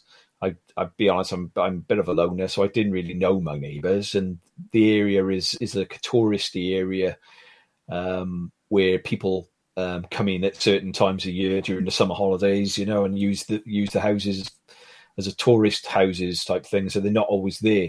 But I did get to see two people. One person I had seen before, so he obviously lived in the village, and he hadn't seen anything, which amazed me because of the sound of the helicopter was really loud. How can you not be thinking what's going on out there? We lived in the middle of nowhere, so this was a big noise like this. You'd open your curtains and have a look, but he didn't. And I took my laptop with me because I transferred all the pictures from my camera onto my laptop. And I showed him, and he was like, oh, wow, I can't believe I've missed this, but he didn't see anything. And for me, it was more frustration that he hadn't seen anything. I saw a lady in her garden, but she must have been a tourist. She hadn't seen anything either. They'd been having a meal and they hadn't bothered. They hadn't heard anything. I just couldn't believe it. These massive flashes of colour. How could they not have seen this? All this noise, nothing. I mean, I went to... what happened down about a week afterwards, I went to the local garage and there was nobody in there, Dave. And I thought I'll ask the lady in there, maybe somebody's reported seeing something. Nobody. Oh yeah, a tourist. They said a tourist is in here the other week and they saw strange flashes out on the marsh, but they were tourists, Dave, so they've gone and I've got no way of contacting them. It was beyond frustrating. I went to the local castle. I used the excuse to my wife, we've never been to the local castle. And that's where the track went out. These vans must have used to get out there. There's a locked gate, and they must have used that track. So I thought, we'll go to the castle. I can have a chance of speaking to the local farmer because he ran the castle. So we go to the castle. We have a look around the castle as quick as possible because my motive was to speak to this farmer. Okay. And there's like a marquee or something up, I seem to remember, where there was a coffee shop, and there was a lady in there. And I said to the lady, how do I speak to the farmer? And they were just behind me. There's a guy sat at the table. It turned out he was the farmer. I couldn't believe my luck. And I told him what had happened. I said, look, who were these guys that you led out onto the tracks the very next day? And he looks at me with a puzzled expression and says, I've never let anyone out on that track. And he said, in fact, come with me. And he takes me and my wife. We walk down the hill from the castle. We get to the gate to this road that leads out onto the marshes. And on the gate is clearly marked private property, no entry. And it's padlocked up with a rusty old lock that doesn't seem like it's ever been opened, And I start thinking, what the hell, How the hell? Who are these guys? When I talk about misinterpretation, and I get the impression that these things, and I'm pretty certain that these things basically can manifest as anything, Dave. Okay, so maybe these weren't black vans at all, and my perception had been altered to make me think that they're black vans, because how did these people get out there if the farmer didn't let them out there? Doesn't make any sense. I mean, that story got told to Lou Elizondo, by the way, and Lou Elizondo basically said maybe my perceptions had been altered. Maybe I was misinterpreting things. Okay, just so you're aware. When we come back from the break here at the bottom of the hour, John, I want to turn the corner with you because I have a lot of people asking questions about, the government side, the day-to-day UFO topic that is the other part of your story that you were highly involved with on a social media side and a very private side as well. And I want to ask some questions regarding that because you are, I think, one of the best kept secrets in ufology. in what you know. And we're going to see what little bit of dripping we can get from John and the information that he has. Jonathan Davies, lifelong experiencer, continues with us on Spaced Out Radio next.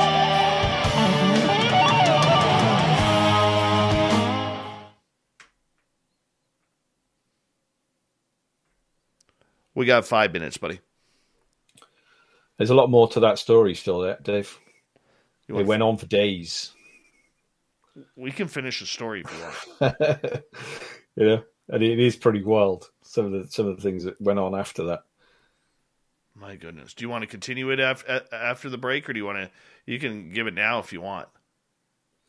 Yeah, I mean, basically so that was the next day. I saw the black vans.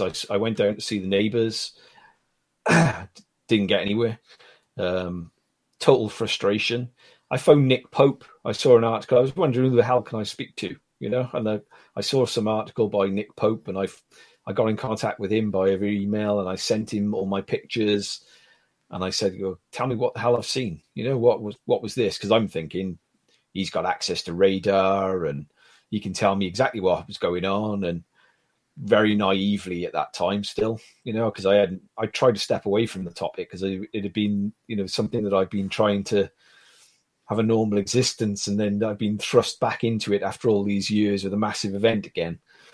But I contacted him and I sent him everything, and he came back to me straight away and he said, intriguing pictures, very interesting. But unfortunately, I'm no longer involved with the Ministry of Defence and I don't have the access to look into this for you. And that was as far as I got. He told me to go to Bufora, which is like SUFON, not SUFON. That's how it was. MUFON. And basically tell them, see if they know anything. Well, I did that, and I never heard anything from this Bufora in the UK. They never got back to me at all. So that was another dead end. I went on the internet, and at that time there weren't that many places to post things. I found a website called ATS, Above Top Secret. Yes. And yeah, so I went on there, and that was a huge mistake. I basically sent my pictures. I told what happened, and I had people telling me, "Oh, that's a street light, mate." When they saw the orange picture of the orb, and I'm like, "What are you talking about? That's the middle of an estuary. There's no street lights in the middle of an estuary." And you try and explain, and I showed them the GPS coordinates. Go on Google Earth, I was saying to them, and you'll see exactly where all this happened. I'm on the coast. There's no street lights apart from on the miles on it to the other side of the coast. You can see street lights there, but not in the middle of the estuary. But it was a complete waste of time. So what happened then? I was out cutting my grass, Dave. Mm-hmm. I was going to cut my grass. My wife had gone to town, and I had this robot lawnmower, and I'm taking it across my drive to get to my grass. And I glanced to my left, and that emerald object that had come in from the sea and rescued this object on the ground is now coming towards my house. Okay, very low, only like 100 or foot above my house type thing. And it literally comes in, it comes right above my house and stops. Wow. Okay? Yeah, and I'm just stood there in mouth open type thing, looking at it. I've never seen one of these emerald ones up close. And it's like panels of light shifting, like shape shifting around like an emerald color, emerald shape, jewel type object. And it just sat there, not doing anything, not a sound, no. I didn't get any feeling from it. Some people say they get a vibrational feeling and things like this. I never get anything like that. But then all of a sudden it just shoots straight down the length of my house, right out into the middle of the estuary. It gets into the middle of the estuary, takes an immediate 90-degree straight out, boom, out into the sea. Like shoot straight out and then straight left, no banking like a plane. And as I'm watching this, and it goes into like a pinprick size, and I can still see it's going out into the distance, out to sea. There's a roar behind the back of my head, and it's 2 fighter jets come swooping in very low over the top of my house, low enough to damage my roof. That's how low they were. Okay, I'm on the floor now, Dave. I've chucked myself on top of the lawnmower, and I'm just looking up at these fighter jets banking, taking the same track, and they follow this object out to sea. I've got no witness. My wife's gone to town. You know, Yeah. I can't believe this. You know, it's like here we go again type thing. I look on the news again. There's nothing on the news. There's nothing on the radio. I thought I'm not going to waste my time asking if anyone else has seen this. I'm not going down to see the neighbours again. I'm already feeling foolish that I'm the only one that had seen something the other day. And it carries on from this as well, David. There was another day, the next day again, something else happened. That's incredible, dude. I want to say a big thank you to Spooky, to GFG, Greg ×2, Chris, Laura, and Smithy for the amazing super chats. It's a wonderful way to support what we do on this show on a nightly basis. Thank you to all our new subscribers who are tuning us in. Let's rock right now.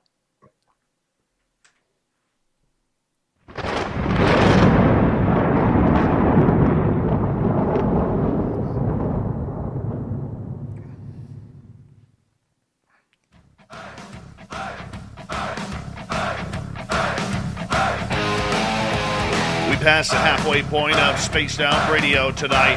My name is Dave Scott. Thank you so much for taking the time to join us. We really do appreciate your listening ears. Want to remind you that if you missed portions of this show or others, check out our free archives by going to youtube.com/Spaced Out Radio. Do me the favor, hit that subscribe button. Our website is spacedoutradio.com, where we have a plethora of features for you, including rocking out to Bumblefoot and reading up on Captain Shirk's SOR Newswire. Follow us on Twitter @SpacedOutRadio and on Instagram, Spaced Out Radio Show. We continue on tonight with Jonathan Davies. He is a lifelong experiencer out of Wales in the United Kingdom, and he is sharing his stories and knowledge with us tonight. John, welcome back. Yeah, great to be here again, mate. All right. I have a question from Greg here, who is asking, do you think the UK government is as secretive as the United States on UAPs? Does the UK downplay it like the US, yet it seems the US is opening its door by citizen demand? Far worse. Far worse. I mean, the secrecy basically that America learned how to do, and the CIA and everything else came from Britain. You know, that they were taught by the British how to be secret. We taught the world how to be secret and how to keep secrets, and we're the best at it. There's no two ways about it. The UK media is completely controlled. They do not talk about this topic, or if they do talk about it, it is with the X-Files music and the derogatory. Oh, we found a bus on the moon, and stupid things get pushed over here to make us look like crazies, and nothing is really changing. I hear that Lou Elizondo is coming over in the next week or so to the UK. I don't know what he's doing, or I've got hints of what he's doing, but I won't be saying what I think he's doing. But hopefully, things are going to change, but not at the moment. You know what? It's the same thing here in Canada, where the Canadian government really has this idea that if we don't talk about it, it doesn't exist. And so far, the Canadian government has been absolutely silent in regards to this. And I know from talking to people in Ottawa that behind the scenes, there's conversations going on. And I know Lou Elizondo has briefed people. Yeah. So, I mean, they were in the House of Lords, of all places. They couldn't even do it in the House of Commons. But in the House of Lords, they had a debate on it about a few months ago. It got brought up by one of the Lords. Are these things national security risk? What are we doing to look into these things? And the government responded and basically said, we've looked into this and they are not a risk, so we're not going to waste any more time on it. That was a 2-hour debate in the House of Lords. And the lady, I don't know your Minister of Defense there, but she was literally like saying the exact same thing over and over for 2 hours. Yeah. That was ridiculous. It's all scripted, mate. It's all scripted. It's all a narrative, and they do stick to it in the UK. You know, they stick to that narrative, and It's not a threat. We're not looking into it. I mean, these things are being seen daily. I mean, I may not have the perception that they're a threat because all my life I've never really, they've been here all the time, and they're always here. They're always in the sky, and you never hear a planes crashing into them.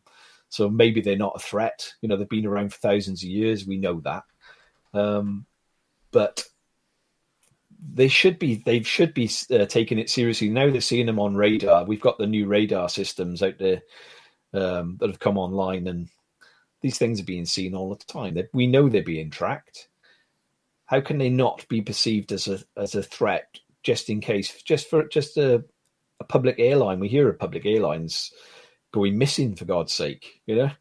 I hear you. All right, GFGFG has an interesting question. I think he follows you on Twitter or something. But he's saying, John, what do you think Tim Taylor who do you think Tim Taylor works for now? Do you believe he is with Eric Davies at Aerospace Corp? And what do you think Tim's involvement with Space Force is? Do you think he was one of Tom's, I'm going to assume that's Tom DeLonge's advisors?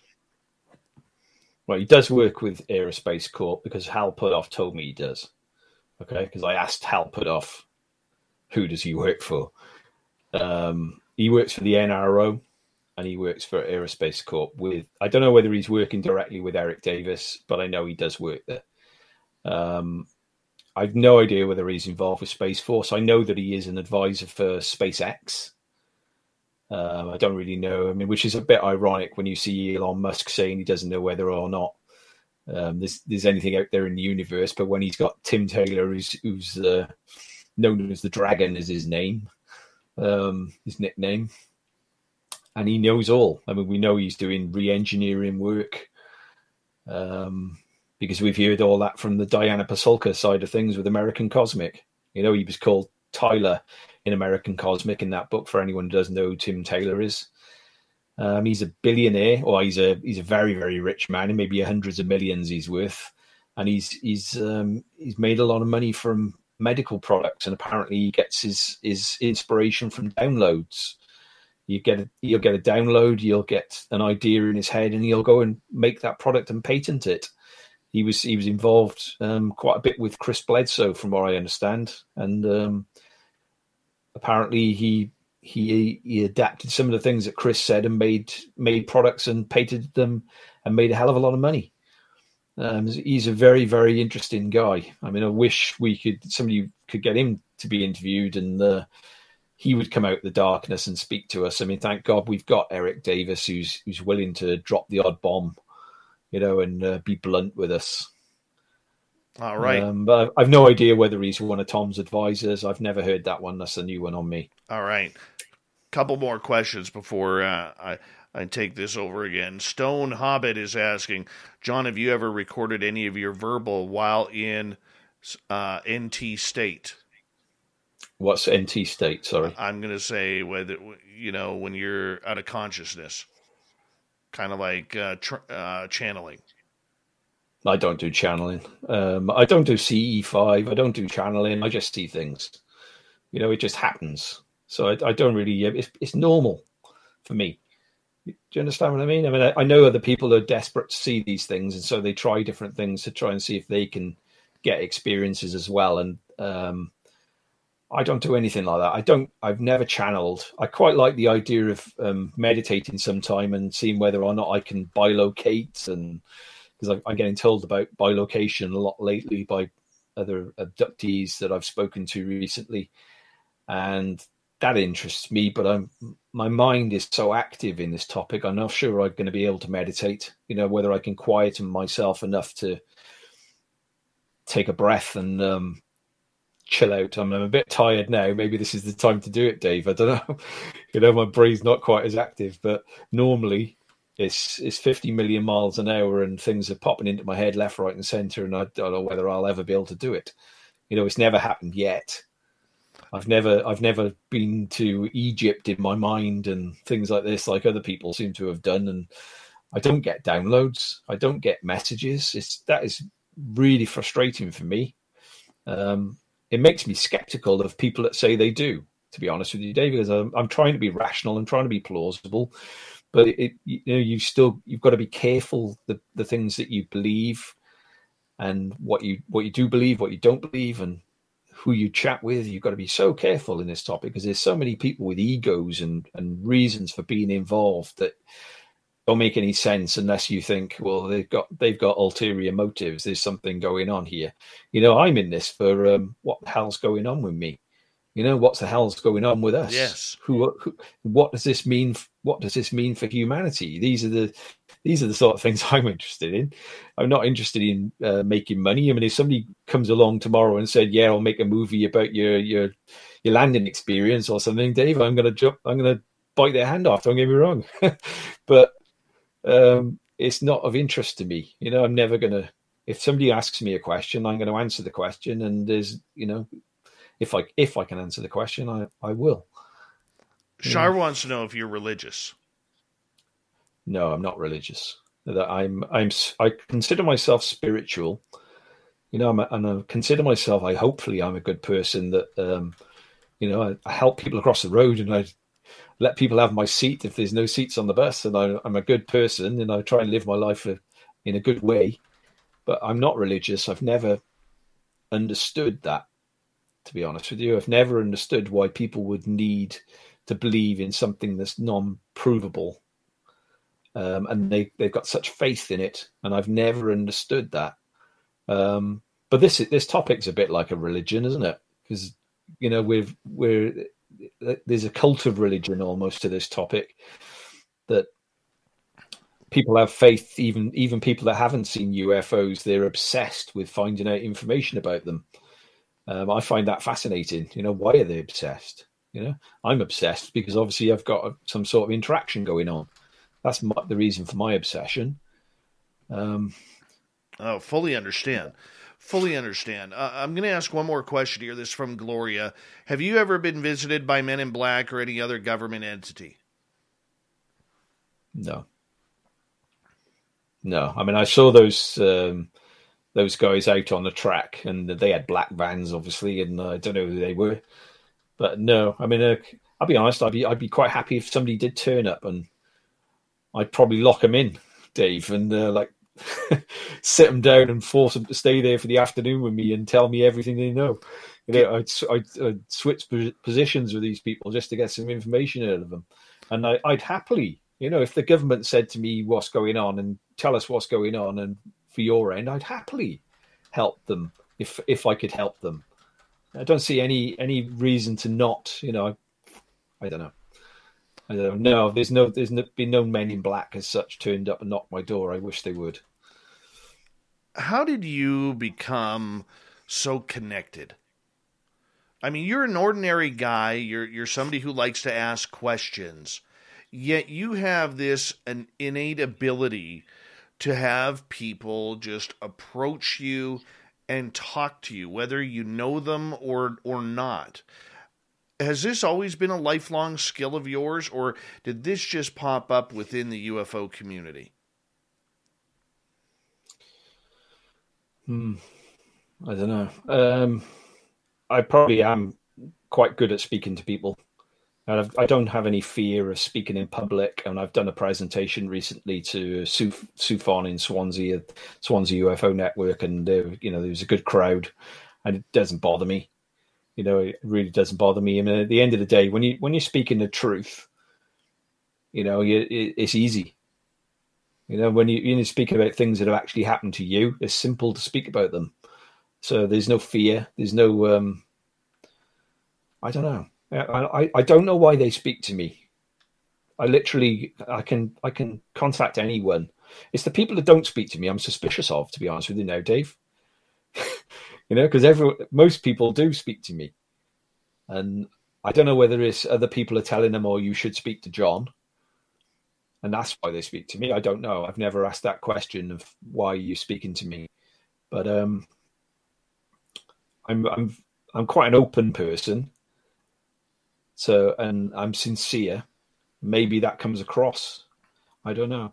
But I like I said to you earlier, something did change when I had that 323 thing going on with me when I was waking at 3:23 and I was getting the nosebleeds and I was getting the sound. I would get the sound, and then I would think, it would come into my head, I need to speak to a certain person, and that person, I would spot something, and I would literally be able to speak to them that day. There would be no delay. It is strange. The reason why I ask that is I have had a number of people that I trust, before you and I even started really getting in-depth talking, saying, you got to talk to Jonathan Davies. You got to talk to Jonathan Davies. And you got to get to know him. And I'm glad I am. But you're like an anomaly in this field where you don't spill the beans like a lot of what happens on UFO Twitter when someone talks to someone. You are very considerate and kind. You ask when conversations can be private and when they can be on the record. You're okay with that. You prefer off the record. And I think that's why people trust you in regards to giving you information. But it always amazes me, and I recall in our conversations that you have said a number of times, I have no idea why some of these names, like you mentioned Hal Puthoff earlier, even talk to you. Yet here they are conversing with you. Yeah. I don't spill the beans, but I do try and push people in the right directions. So if I find out something, this is the area we should be looking at. This is, if somebody says this is what I'm looking at, and it comes across to me and I get the gut feeling, yeah, this person might be onto something, I try and put the likes of UFO Twitter on that same track so that I'm not alone, that I am trying to tell them the sort of things that are going on. But I can't betray the fact that somebody's told me something in confidence, and I'm not going to, spill the beans on that. At the end of the day, they've told me something in confidence. I've got to keep that to myself until they come out and say something. That's down to them, and I've got to respect that, and I do respect that, and I think people know that. And maybe that's why they speak to me. I don't know. I mean, Hal Puthoff was an interesting one. I went to the SCU conference, virtual conference. Now, there's a conference everyone should go to because it was beyond interesting. This is a conference filled with scientists. We're trying to get scientists involved in this topic. I mean, I really want scientists to be involved in this topic because, if we're going to get any answers, it's probably going to come from scientists. So I go to this conference, and the system that they set up for the virtual conference was in place weeks before the actual conference took place. And so I signed up early and I got access straight away, and there were people chatting to each other weeks before the conference took place. So I noticed that Hal Puthoff was the main speaker, and I took the opportunity of sending him a private message, and he immediately responded. And I was amazed, He immediately responded, and I sent him some of my pictures, and I told him the details of my landing case. I told him the details of the strange helicopter incident where the helicopter was vanishing, and he was fascinated by that. He was fascinated by my pictures, and he kept on coming back to me. Every time I sent him a question, he would come straight back to me, and he started giving me advice on things I should look at, different papers that I should read. For instance, he said, when I talked about the helicopters, he said, you should look at the Cash Landrum case. You should read the valet Eric Davis paper on the sort of things that are in slide 9, the Chris Mellon slide 9, where basically these things can manifest as anything and alter your perceptions and make you think you're seeing things that are not really what you think you're seeing, and it just went on from there. I mean, that went on for 6 months. We were chatting constantly. And now I've just gone through a period of 2 weeks where we were literally contacting each other several times a day. I mean, everything that pops into my head, I send Hal a message. You know, when I'm not on that system anymore, I use another system now to contact him. But you know, it's an ongoing. He's such a gentleman. I wish that he could speak more. Obviously, he can't speak more because he'll lose his NDAs and his ability to work in the topic. You know,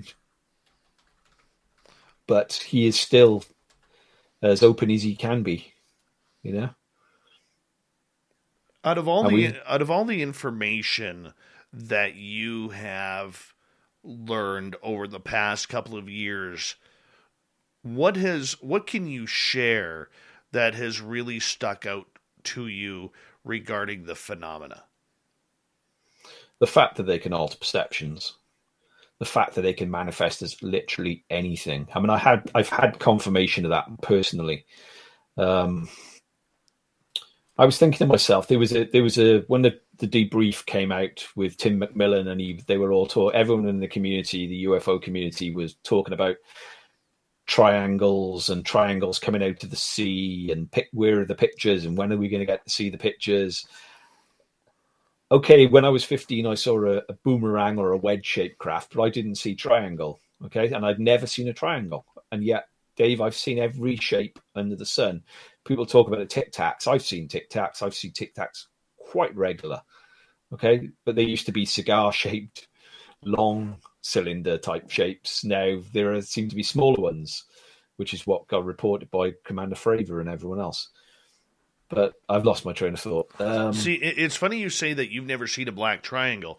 Out of all the craft and UFOs that I've seen, I've never seen the classic disc shape. I'll just finish the triangle bit and I'll go back to discs. The triangle. So I got confirmation. I was thinking to myself, why have I never seen a triangle? And it was just in my head. I wonder why I've never seen a triangle. Everyone's going on about these triangles. So I go to bed. I wake up at about 2 a.m. My dogs are restless. I took my dogs outside. 3 black triangles flew over the top of my head. Okay? That night. Now, I don't think they were triangles, Dave, because I've already said I think these things can literally manifest as anything. And so they basically proved, yes, they can manifest as anything. And there you go. Here's some triangles for you. I think they were probably these orange orbs again, and they can make you think, anything you want. They can be anything they want. When I've talked about the helicopters, I moved to a house not far from where I'm living now, another big barn conversion. And me and my wife were in bed, and it was late, and we wake up. My wife woke up first and woke me up and said, "What's going on?" And the whole house was shaking. Okay, we lived in the middle of nowhere. We had no neighbors, just us on our own in the middle of nowhere in this big house. And the whole house is shaking. And it was deafening noise of a helicopter above the house, a Chinook. We see Chinooks all the time in Wales because there's a lot of military bases in the area, and so they practice in the Brecon Beacons. The military do, not far from where I live. But literally, I can hear this Chinook above the house, and it feels like it's going to land on top of my house. That's the way it felt. That was the noise. That was the way the house was shaking. I looked outside, I opened the curtains, and you could see outside was all lit up by white lights. I could see all the gardens lit up. So I'm thinking, what the hell is going on? So I literally run through my house. All the way I can look through the windows and I can still see the lights outside. I get to the kitchen door. I open the kitchen door. Boom. It's gone. There's no noise. There's no light. Okay. There's nothing. Yet the next day, my roof is damaged. It's mad. It's absolutely mad. Was it a helicopter? I have no idea. But how does a helicopter vanish immediately you open a door with no more sound? And yet it's deafening the second before you open the door. Doesn't make any sense, Yeah. I don't know whether they're giving me some sort of you need to realize we can do this sort of thing, and that's the sort of indications they were giving me. The same sort of thing with the triangles, we can manifest as anything. We can. I've got stories that we've seen in Wales that I'm the part of SUFON, the Swansea UFO Network. We've got people saying, I saw this helicopter, and the helicopter pilot was waving at me. And he had a big smile on his face, and then the helicopter vanished. It's nuts. For a start, why would a helicopter be there just stationary and some guy smiling and waving at you. Have you ever heard of anything like that? It's weird. I hear you, my friend. I'm going to get you to hold on right there. Jonathan Davies, we got him till the bottom of the hour here on Spaced Out Radio. Then we got the fedora-wearing John Hudson with the UFO Report. Shirky Poo's News. We'll continue with the third hour of Spaced Out Radio next.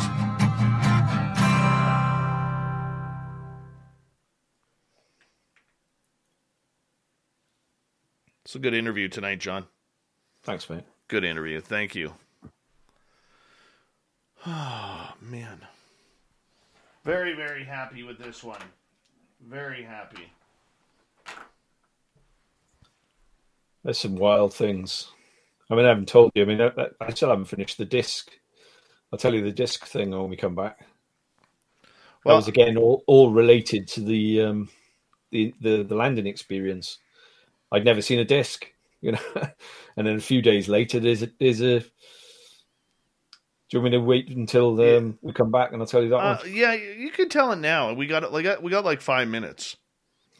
Okay, so what am I? So I saw the fighter jets that day. Then on a Sunday, we used to go up to my parent-in-law's home for Sunday lunch.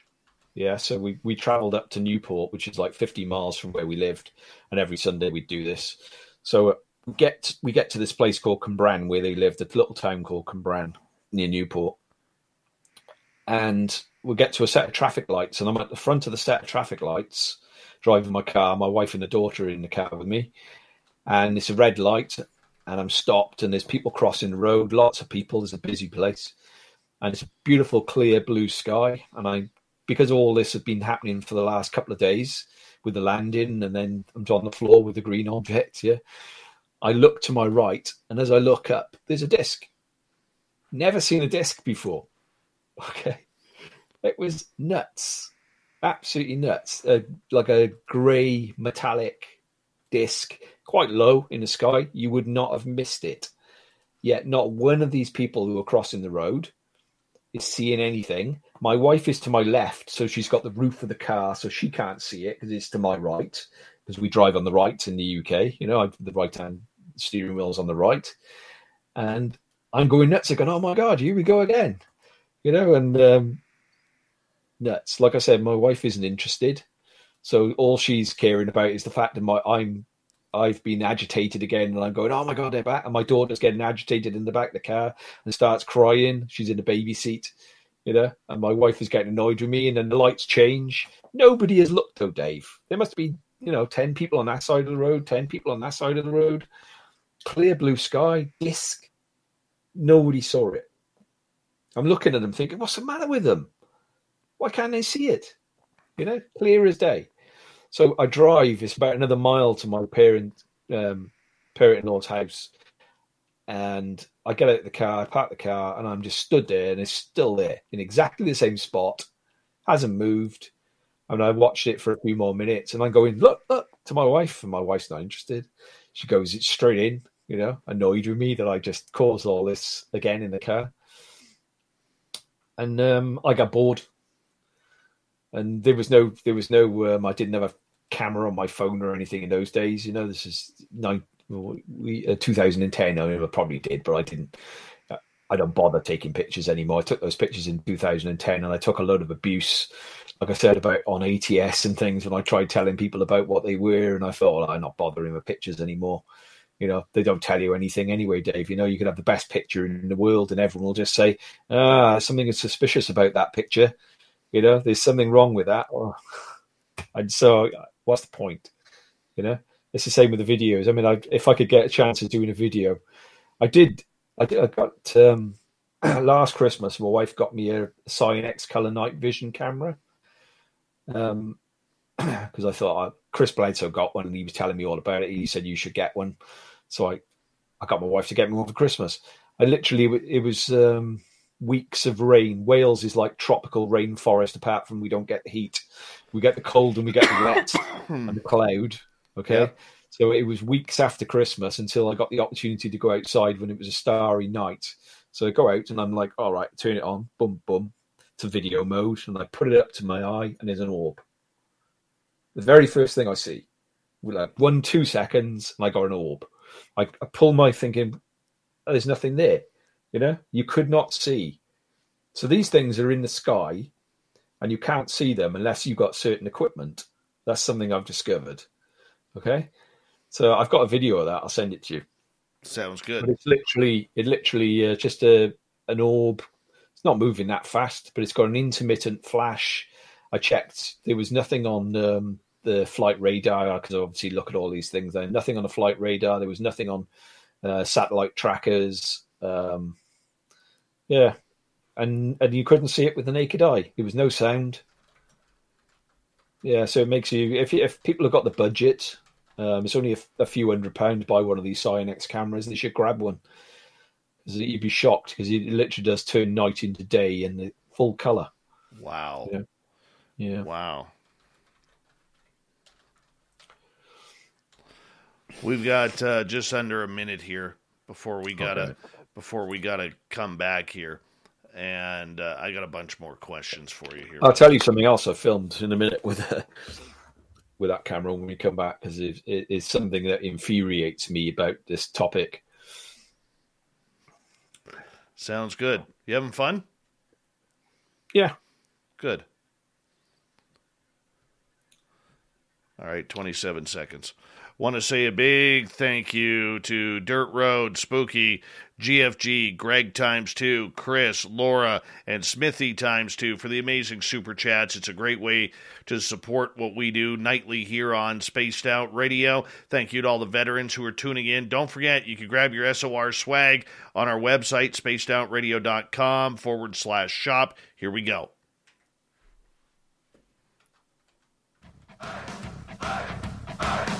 Would you like to connect with us? Head to spacedoutradio.com for all your latest show info. Now, back to Dave Scott and SOR. Kicking off the third and final hour of Spaced Out Radio tonight.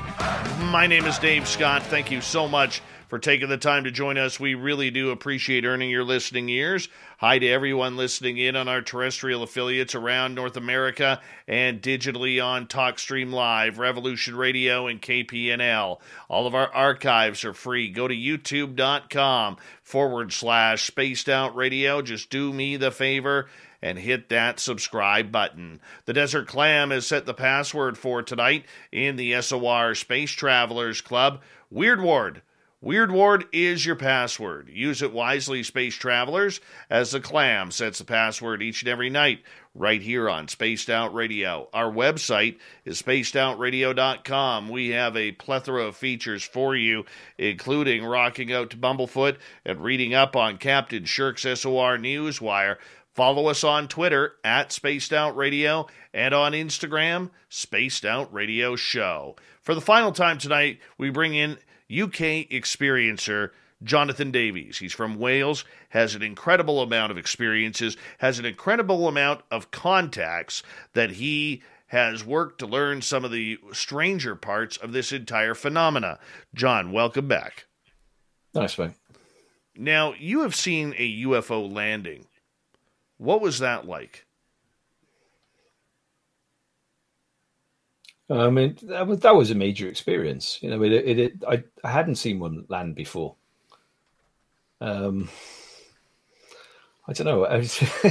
This is normal. You know what I mean, Dave? It's like I do sometimes find it hard to get excited about it, which annoys the hell out of people.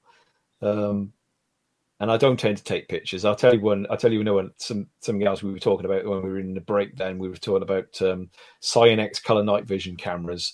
And I had a few months back. I was outside and I had my camera with me. No, I didn't. I went outside with the dogs, and a red orb started going over the top of my house. Massive one. Okay. It was very low cloud, and I could see the red on coming off this orb, going onto the cloud above and reflected onto the cloud. Okay, so I run inside and I grab my camera. It was only going slow, literally just drifting over my house, no sound at all.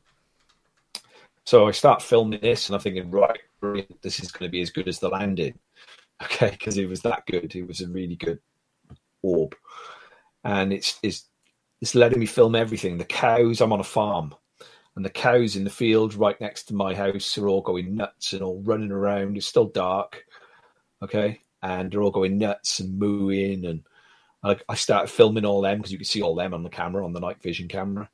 And I'm filming the trees so I can give scale to this thing. So I'm going up and down and I'm giving scale to this thing. And I'm talking as I'm videoing it and describing what I'm seeing and describing the time of night and the date and everything else and the fact that I can't hear anything. And this thing literally goes across and I've got a hill just to where this thing is heading. And it landed on the hillside. Okay, and I filmed it all, and I'm thinking, oh, great. Am I going to get the same sort of flashes that happened before? Nothing happened, though, but I'm checking everything as I'm doing all this, because I'm panicking that I'm going to do something wrong and I'm not going to show the rest of the world. Because it's one of the things that, it doesn't really bother me if people believe me, but it would be nice if I could give them something to say, shut up, you skeptics out. Yeah, here you go. There's something they just let me film, because it's rare that they let you film something. So you film. I filmed all this. I got it all perfect. And to be honest, Dave, I got a bit bored because it's just another orb. At the end of the day, it's just sat on the hillside. It's not really doing anything. So I turned off the camera and I think, oh great, I'm going to watch it. I've got a 65-inch TV that I've got in my office that I tend to watch things on. I'll hook it all up and I'll go and see how good this was. I come inside and my SD card on my camera is blank. Okay, there's nothing on the internal memory, and yet I've been checking this camera over and over, making sure that it's all set up and I'm not making no errors. The little red light is flashing when you normally video something. Nothing. I mean, there were other films on there that I'd made. Luckily, I'd made copies of, but they were still on that SD card. All those were gone as well. Okay, it drives me nuts. This is what they do. They let you get a glimpse of these things, and I'm sure they know your intentions. And if they don't like the fact that you're going to share it with anyone, they won't let you keep it. They'll blank your SD card, or they'll drain the battery on your camera. After that incident with the landing, I saw things for weeks on end. And I was taking pictures, and the pictures would come out fuzzy or they'd be rubbish. Yeah, if you looked at them with the naked eye, you could see them perfectly. It was driving me nuts. I literally stopped taking pictures. And after the experience, I had sharing pictures, and the sort of trolls telling me, that's rubbish or that's fake or that's, and it drains you after a while. You're trying to share, you're trying to let everyone very strange going on, and you should be aware of it. And you get these people, I don't know whether they're plants in the community that are out there that are, year of intelligence community, people like Doty who used to pay people to dumb this topic down. And I get the impression there's still some of that been going on over the years, or during the period that I was trying to tell people anyway. It seemed to be that nobody wanted to listen. I was thank God for Dave Partridge of Shadows of Your Mind magazine, who basically contacted me and said, let me put your story in my magazine. And it increased my interest again in the topic and in sharing, and then thank God. I'm meeting Dave on for the first time on Wednesday, strangely enough. Very cool. Very cool.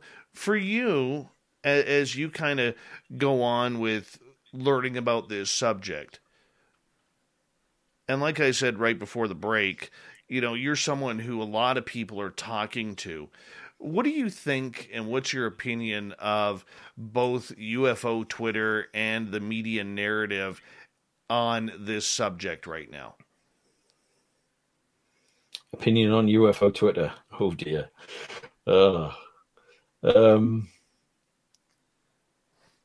It's good and bad, UFO Twitter. I mean, they're like I said, there are elements to UFO Twitter that I cannot bear. There are little cliquey groups that control narratives, and it drives me to despair sometimes when you know full well that something is being pushed that shouldn't really be being pushed, but that's the narrative of the week, and that's why they're doing it. And you see the same people doing this together all the time, and you have to ask yourself, well, there's something a little amiss with that sort of things. There are lots of good people. I block the trolls if I can block the trolls, and I try and share things. Like I said earlier, I try and push people in the right directions. If I've learned something, I will try and share as much as I can share without breaking a confidence. And obviously, I'm hoping that those people are one day going to come out and speak, and they do. Sometimes it takes months and months and months and months, but usually they'll say, "Don't say anything about this," but so you don't say anything, and then the next day they're talking about it themselves. It's a bit ironic sometimes, but yeah, strange. What was the other part of the question, Dave? Sorry, I've talked about UFO Twitter. Well, just the entire narrative that is going on, because there are a lot of people out there who believe there is no narrative and that there is no, real conspiracy going on with this topic, that, we're seeing the government play it out, especially in the United States. We're seeing this really start to take bold steps forward where, people are talking about it. And I just want your opinion on it. There's obviously been a plan of action from day one. I mean, the TTSA didn't just spring out of nowhere. The TTSA were a pre-planned group. I mean, it turns out, I'll say this, but maybe I shouldn't say this, but the TTSA were never supposed to come out. Okay, Tom did actually push that so that TTSA came out, and the guys just went along with it because they thought, well, maybe it is time. And that's the reason they actually came out. But TTSA had been something that was going on in the background for a long time. I mean, from what I can gather, Elizondo was only brought into it because he was counter intel and there was leaks. They needed to plug the leaks, and that's why he was brought into it. But everyone seems to think that General McCasland was the person who brought everyone together and started all this off with John Podesta. But this has all been going on long before McCasland was involved. The rest of the team were already together. It is that's enough on that one. Well, and I know that you have to be careful with what you're saying and what you're doing and everything, because I know you don't want to break the trust of a lot of people who are talking to you these days. But do you have an opinion that you would like to share about a lot of these cliques and factions that you just mentioned regarding what they're doing, whether or not it's helping the field of ufology progress? I don't know whether it's helping. I mean, we do seem to be progressing, so I control what I say. Sometimes I get angry and I get frustrated, and then as I get older, I get worse. You're desperate for. I'm 54 on Monday, and my dad died at 55, Dave. And I promised myself that I was going to try, because he had an interest as well. He never saw anything, but he had an interest in this topic. He loved his sci-fi, and he was always interested in the universe and looking up the sky as well. Maybe that's where I get it from. I don't know. But I promised myself I was going to do my best to find information on this, and I get really, really frustrated. I'm a year away from the point where he died, and you start thinking, oh my God, I could be dead in a minute, and I might be learning things, but the things I'm learning, they're more questions. And some things you don't want to learn as well. There are things like you wish you didn't know. There are things that, like, Tom Long basically comes out and says some parts of this are not very nice, and if some of the things I get told are true, then he's right. I don't know. I know this is uncomfortable. Difficult conversation, this part. What's your opinion? There's a lot of speculation regarding Lou Elizondo, whether or not he has been speaking the truth. We've heard questions come out about whether or not, he worked for ATIP, if he was actually funded, if he was literally, there's been people asking questions. Lou, prove you worked in the Pentagon, show us your tax records and your, everything. What is your opinion of this guy? It's a hard one, isn't it? I'm really appreciative of the fact that there's no doubt that we have moved forward, and he has spilled some beans. They seem to be still spilling, and the rabbit hole just gets bigger. I don't know. I mean, I've always been careful because of the likes of Rick Doty, counter intel, and Lou's counter intel, and so it just makes me weary. We've been burnt in this topic so many times that I've just got to be careful. I want it all to be legit. I want it all to be real. I want to feel part of the team that support him and to get more and more and more out. I mean, he does seem to be doing it. I've just got this. I use my gut feeling in this topic because you have to. Your gut is the only thing that's keeping us, because we're not getting any real information. You've got to trust your gut. That's what I've discovered, and my gut says still be careful. Still be careful, and. Well, let's face it. I mean, I think he's done a lot of good for ufology as well, and I changed my opinion on that, by a lot of the things they say and talking to the man himself. But I mean, once a spook, always a spook. And Lou will tell you he is a patriot, and he loves the country more than he loves talking to UFO Twitter and the people about this subject. Yeah, I've always had the impression that the reason that he's doing what he's doing is because he's a patriot, and the military side of things is much more interesting for him than ever telling us what's really going on. I mean, he does seem to have mellowed that with me the last couple of years. He does seem like he does want us to know. That's the way he's coming across now, or that's the impression I get. I've still got my gut feeling though that at the end of the day, this is to militarize things and stop the Chinese getting things before us and stop the Russians getting things before us. And let's pretend it's a threat so we can weaponize things. And I don't know. I mean, why did they do the Crada? Why did they do that? That made me suspicious. As soon as that happened, I never understood why they did the Crada with letting the government have all the materials. It's like they hoovered up all the materials that were in the public realm, never to be seen again, and that put doubts back in my mind as to, is this a legitimate movement for disclosure, though I'm talking about TTSA at this point, or not? So do you think it's about disclosure or confirmation?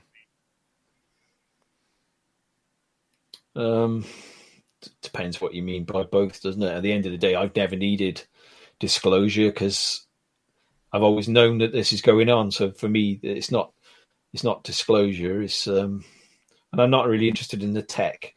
So that has never bothered me in the slightest. The tech, the who and the why are the only things that really matter to me, and getting answers for those. Because I think it's a lot more involved than the tech, and nuts and bolts doesn't bother me in the slightest. That is irrelevant. In what comes after death, is this all part of our existence? Is this all a trick? I don't know. Difficult. Earlier this summer, we saw Jeremy Corbell release a number of videos of alleged UFO craft. I believe 3 of the 4 videos were confirmed as UAP by the Pentagon and the military, but the final one wasn't, and we've seen pretty much until the rubber ducky video, we've seen a lot of the videos shut down to the public. Do you think this is on purpose? Do you think Jeremy Corbell was cut out of releasing videos? And do you think that this is something that we need more of? Is more of these clear videos of craft? Well, there was supposed to be. I mean, I was told that there were several videos that were declassified and were eventually going to come out. But because Congress suddenly started moving on things, and it was looking like they were going to do things, and they started doing reports, etc., that they didn't feel the need to release these videos. I got a feeling these are being held in the background, and that they will be released if things turn sour. Who knows? I mean, apparently Jim Semivan was telling people there were several videos, not being confirmed by Lou. I'd obviously love to see as many videos as possible. I mean, the Corbell video, didn't do it for me at all. The triangular, that was obviously bokeh, or whatever they call it. That didn't feel real. I mean, I've been told that they were actually orbs. There was no triangles at all. I was told that they were orbs, and there were hundreds of orbs, red orbs, I think I was told. I mean, I find it more interesting that those teams were on the boats filming everything, and they even allowed into the radar rooms, and they were filming in there. I found that part of it much more interesting. I mean, I'd love to know whether or not there was actually a nuclear sub, and obviously under the water, and that was what attracted these things. I've also been told that maybe they were trying to shoot these things down via electrical magnetic pulse, EMP, and that's why they were around these ships.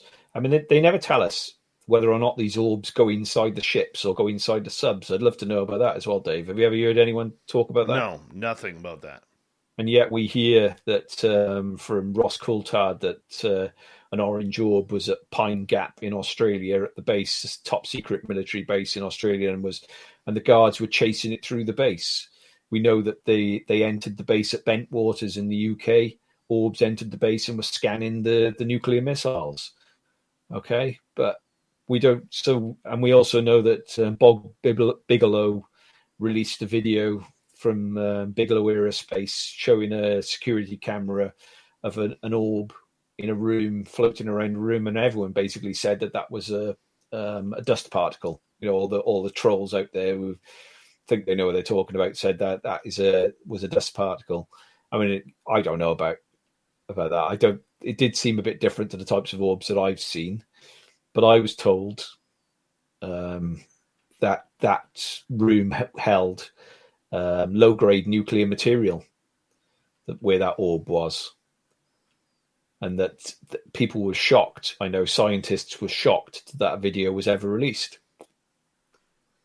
So it makes you wonder, I mean, why are we not hearing from sailors and, people on these bases that these things are actually going inside the buildings? Apparently, I mean, if you look at slide 9, it tells us that these objects can pass through matter. So they can enter. They don't need the door open. They can literally go through the wall and materialize on the other side. And like I said earlier, I think the small ones are a type of camera or a mirror glass, and they're literally a view. Maybe they're a view from another universe or another dimension. Who knows? But they are sort of like a drone type object. I mean, I can't see any other purpose for them. But that's my impression anyway. I don't know that for a fact. I just get the impression that they're like a camera and they're looking at things. You got 30 seconds, my friend. Where do you see UFOs and ufology going by the end of the year? Time travel. I think we're gonna start hearing more about time travel. I'm convinced that 1947 Roswell was actually a time craft, and that we are actually utilizing that technology now. And like I said earlier, I don't think it's ET. So that should give you a massive hint as to what I think they are. And I think it's dimensionals, as in the orbs. And I think the nuts and bolts, time travel. That is a big hint from a man who says a lot through a little. Read between the lines, people. Jonathan Davies. We're going to get him back on again.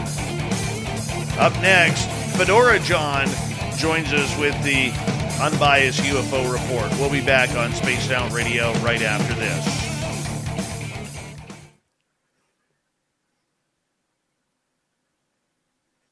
Beautiful, man. Thanks, mate. I won't stick around because my dogs are going to need to go out, and my wife, I told she could get up at 7 o'clock, and she's stuck around. It's 7:30 now, and I heard the dog bark a short time ago, so all right, I'm going to get in trouble. Well, you go. John and I will probably be here for about an hour or so. If you want to join us, you're more than welcome. If you can sneak back in, if not, I'll talk to you soon, anyways. Yeah, no worries, mate. I enjoyed it. Thank you ever so much. I might look to bring you back on by the end of the year. Yeah. But I'll do it in a panel form. Okay. All right? Yeah, that's great, mate. I really enjoyed it. Thanks ever so much. I appreciate you. Take care, my friend. Thanks for that. Bye-bye. Bye-bye. All right. Jonathan Davies, I want to know on Twitter. I loved how secretive he was when I was asking him those questions in the last half hour. I loved it. When somebody says very little like he did, it actually says a lot. I encourage you to rewatch what he said and read between the lines.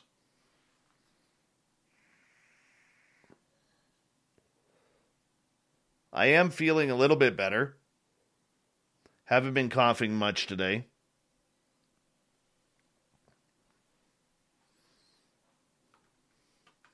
God, that was fun. Thank you, Sweetly Morbid. Appreciate that. And YJ, absolutely. Everybody, the one thing that I've learned about experiencers is everybody is experiencing different things. There may be a few similarities, but you know what? You have to take what you believe and you got to run with it. Just take that little snippet of information and glue that snippet with what you have learned. And this is how the puzzle comes together. So I think it's an excellent comment that you made.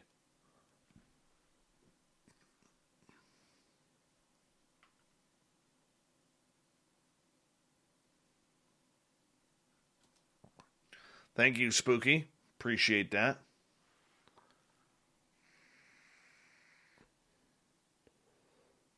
I'm very happy with tonight. Very happy. Ed Parnell, how you doing? Are you in Wales too, Ed Parnell?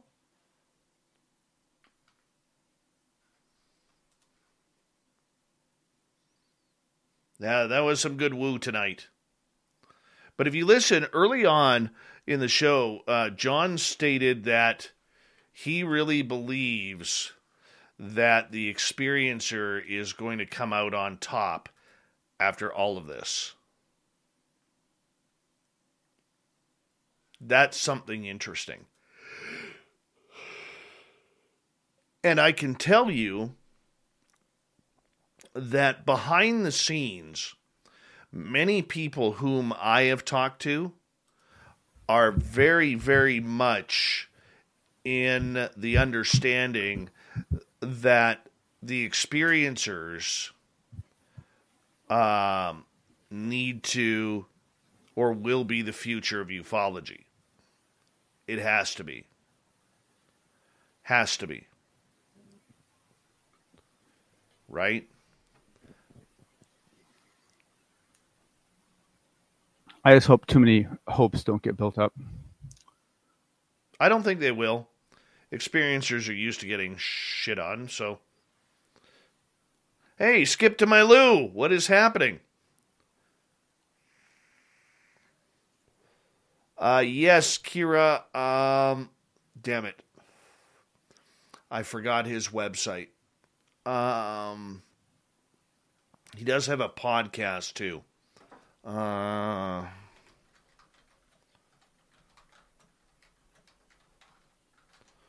Let me just grab it here.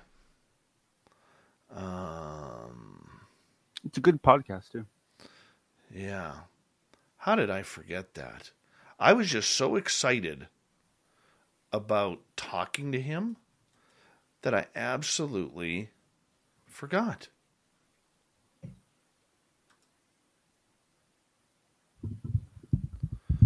Oh, well. I'll try and get it. We're coming up here to get things going. Hi, Fedora John. What's up, buddy? I'm doing good, bud. Doing good. Got to get up for hockey practice in the morning. Lazarus, how are you? Here we go, everyone.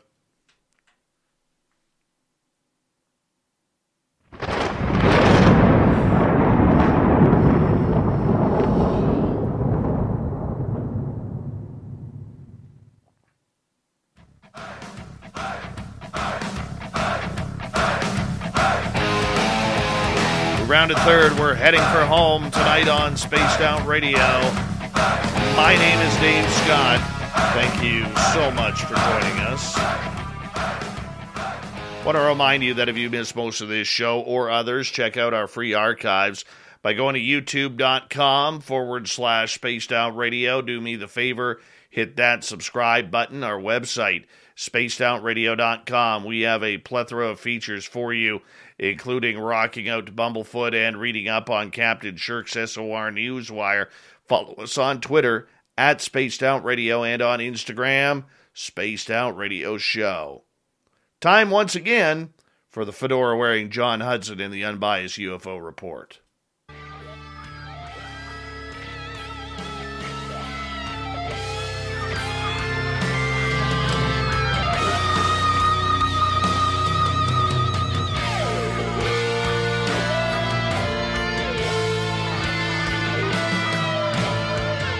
The fedora-wearing John Hudson is taking us down a road as we look at the legendary Jacques Vallée and his UFO research tonight. John, it's always a pleasure to have you on the show. How are you?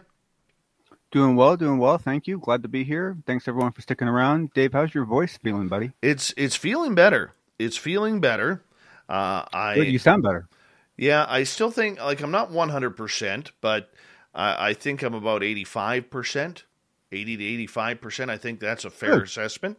And we'll test it out in the morning when I go for hockey practice with my boy, and that's okay. Hockey rinks. Are you one of those parents that yells all the time at the hockey? Oh, okay. No. I coached way too much minor hockey to learn that I hate hockey parents, and I never want to be that hockey parent. Good for you, Dave. Good for you, Dave. Yes. Yeah. No, I mean, I don't know, I never know how many people actually follow Jacques Vallée's work. And if by any chance you don't, I highly recommend you do so. He's a very interesting, very well-studied, very intelligent man that has really dedicated his life to this study in many ways. Though he has done some other interesting things, which is funny because living in the Bay Area, that's actually what I originally knew him for. And not that I know him personally, but I knew of him. And basically, I'm sure many of you have heard that he recently came out with a new book about the Trinity event.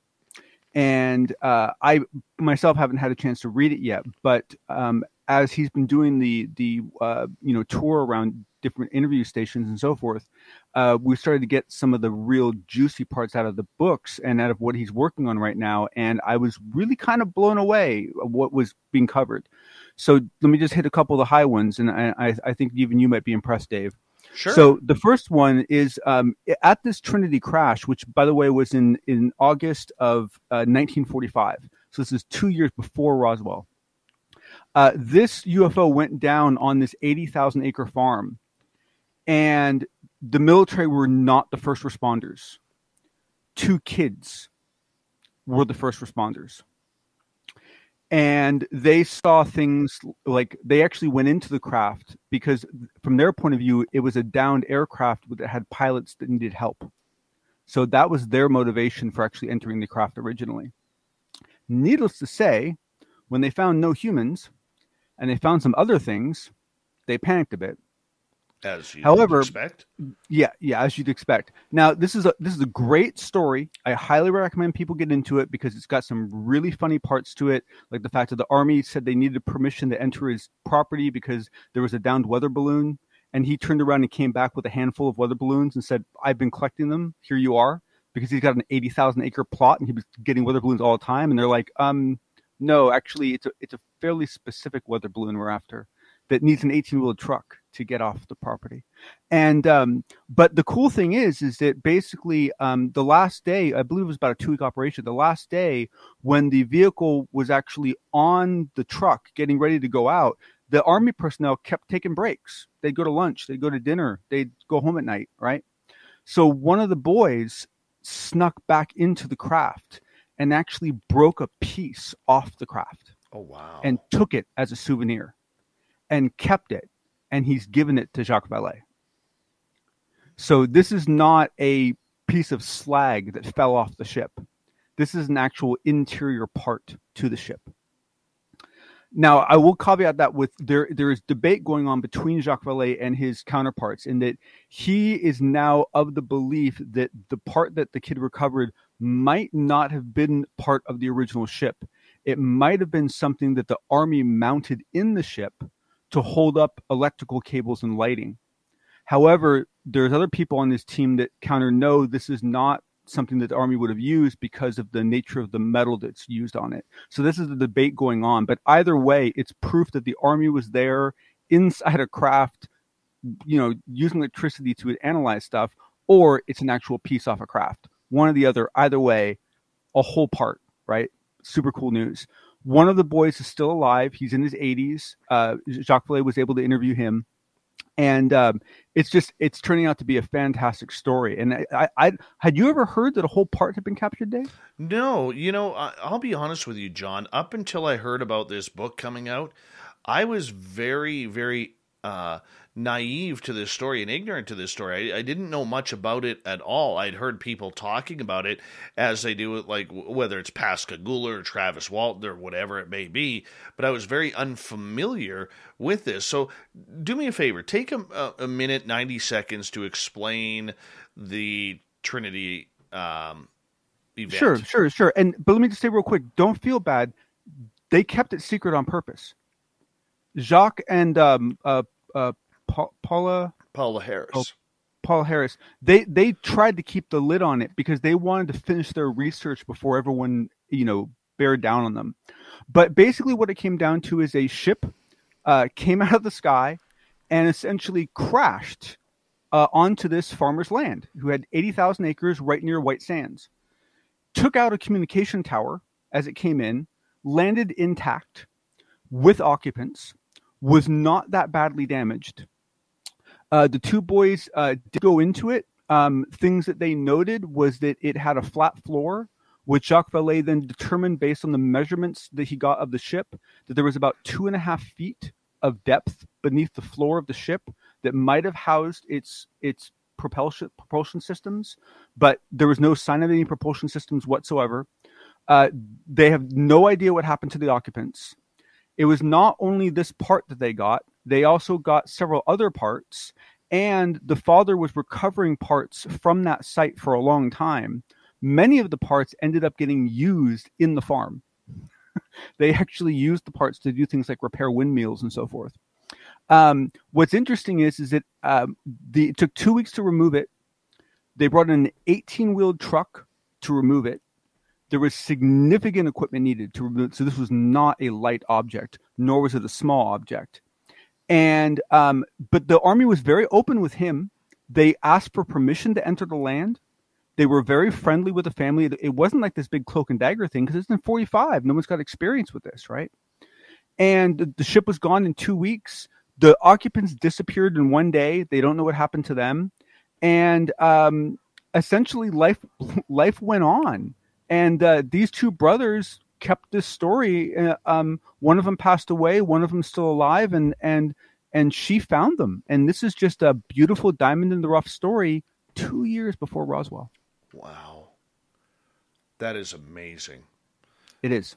That is amazing. It is.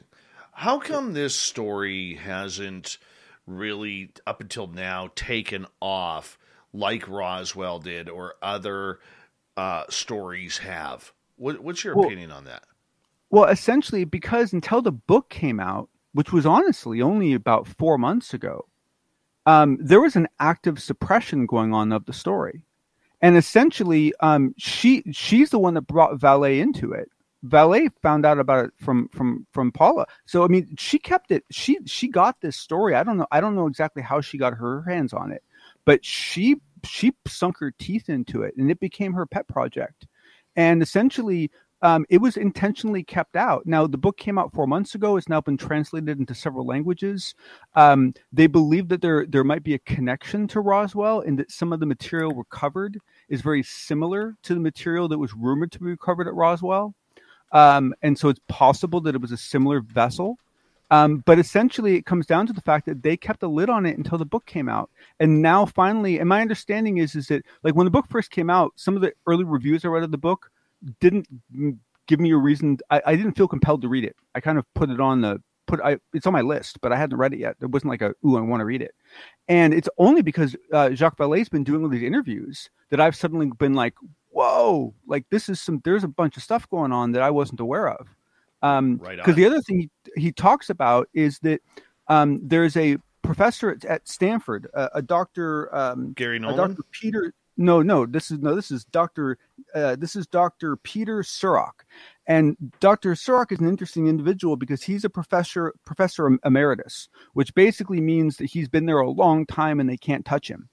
And he had done some material analysis in the past, but unfortunately he had only had a very small amount of that crash site. Well, Jacques Vallée, being Jacques Vallée, went down to Venezuela and started asking around and found a UFO museum that had more of it. And so they gave it to him. He grabbed it. He brought it back to Stanford and gave it to this guy. And so this Dr. Derek Surrock is basically working with Vallée to analyze this material, once again using the same isotopic analysis ability that we've heard about from Gary Nolan, because this device is a $1 million device, and my understanding is there aren't many of them in the world. And but the really, really exciting part, other than the coolness that Jacques Vallée was able to just go down and go, hey, I'd like more of that, and they gave it to him. It must be nice being Jacques Vallée. And hopefully he carries around a copy of that movie and says, like, this is me, right? But the really cool part is that this professor, Dr. Peter Surrock, and Vallée have been working for 2 years on a paper based on the isotopic ratio analysis of the Venezuelan parts. I don't know if this paper includes the Trinity parts or it's just the Venezuelan parts, but it's material. And they've made it through peer review. The paper has now been accepted for publication. Wow. It won't actually be published for a couple months, but I cannot put enough emphasis on what I just said. Their paper has been accepted for publication. That means they've passed peer review, and it's going out in a respectable and in a very official way to a very wide audience of scientists. And it's gone through 2 years of peer review. This, for a lot of people like me, this is what we've been waiting for. Do we know what publication it's going to be in? No, he did not say. He's trying to be a little more careful. He's only saying so much because until it actually gets published, it happened to Dr. Dean Radin once, where he got a paper published and a week later they pulled it down. because some of the people giving money to that group basically complained and had the paper pulled after publication. And so you do want to be careful. But I guarantee you, I mean, Dr. Peter Sark, I haven't met him. I'm going to try to as soon as I can, but because Stanford's very close to me, and I went there for 3 years a couple of years ago in the theoretical physics program that Peter Sark works in. So I'm hoping I might be able to finagle a meeting with him, but I guarantee you, this guy in Valais, they're being careful. They are dotting every I, crossing every T. And honestly, no one would let them survive peer review unless they had done so. I guarantee you that peer review is brutal, just brutal. But he says one of the things about this paper is he focuses very much on the process they took as well as what they discovered. Because one of the big deals about doing this kind of research is you're analyzing things you've never analyzed before. There's no compare, like there's no standard set, and so it's very, this is the beginning of hopefully a nice process that's going to continue rolling out as more and more people feel confident enough to start publishing papers. And man, this is, I don't know how significant this individual paper is going to be, but just the fact that they're getting it out is huge. Absolutely huge. Why do we continue to look towards Jacques Vallée as the leading researcher? I mean, I realize the man is brilliant. I realize the man has been around forever in this field. And, he's probably the top scientist in the world working on this that we are public about. You know what I'm saying? But why, after all this time with everything that is going on, why are we putting so much stock into him? I'll give you a perfect example of this that came out on his interview with George Knapp the other night. And that was that, as many of you know, Jacques Vallée for a long time now has been saying that he doesn't think it's physical aliens from another place, right? He thinks it's something else. He thinks it's something else, right? He doesn't think it's actual ships coming here from afar. And this was his stance this has been his stance for a long time, right? And a lot of us have entertained that hypothesis. And what he said with George Knapp is he's had to eat a little humble pie with this one. And those were his words. And basically, so for him at his age, with his credibility, with his stature, with his history, to be, so willing now to just follow the data, for Christ, just follow the bloody data, stop pre-thinking the stuff and just follow the data. And that's what he did. And now he's completely changing. He still doesn't know if it's from another dimension or if it's from a distance, or he hasn't leapt to any of those conclusions yet. But he has now had to accept that there is a very physical, hard element to this phenomenon. And that's changed his stance. And for him to make that flip like that, those are the kind of people we want. Well, I mean, I can understand where he would get his fill of the woo, because Paola Harris is filled with woo. All right. Yeah, but boy, does she get credit for this one, man. This is good, bits and bolts, and I mean, this is good stuff. This is something you can take into a lab. It's going to be interesting to see what the highlights are that are coming out of it. It's going to be very interesting to see. I have one final question for you, and we only got about 45 seconds. Yep. We're starting to see Lou Elizondo get a little frustrated with some of the questions he's being asked on interviews. Now, obviously, when you do as many interviews as him, you're going to get a lot of the repetitive questions, but he's really seeming to start taking shots back and dropping the gloves a little bit with anybody who is questioning whether or not he worked at ATIP. What's going on there? Most of us cannot lower our armor for just one thing. We lower our armor as a unit. And what this means is that as he becomes more comfortable to share, as he becomes more relaxed to share, like in that interview with Kurt, he shared some really cool information that I thought was super interesting. That was very personal. The instant he lowers his guard enough to share that, the guard against showing his emotions for his frustration go down with it.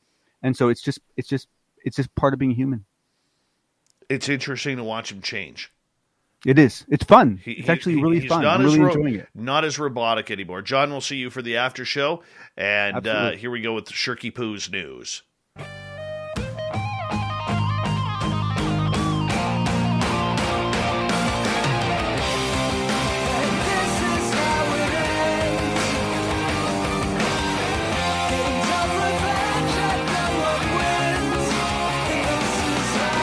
The news is always changing, which is why we bring you the SOR Newswire at the back end of every show. We get the weird, the strange, the wacky, and sometimes the odd. A man in possession of weapons, meth, and night vision binoculars was been arrested in Victoria, British Columbia after trying to break into a storage locker. Around 7 a.m. back on Sunday, October 17th, the Victoria, BC Police Department responded to reports of a storage locker break-and-enter outside of an apartment building in Victoria. After locating and arresting a suspect, police found in his possession knives, a cattle prod, several break-in instruments, night vision binoculars, and a significant quantity of meth, all of which were seized according to the release. Victoria PD transported the man to cells and recommended charges of break-and-enter, possession of break-and-enter instruments, and carrying of a concealed weapon. The man has been released until a future court date with conditions. Moving on. If you got $3.5 million, you can buy the Nightmare on Elm Street house.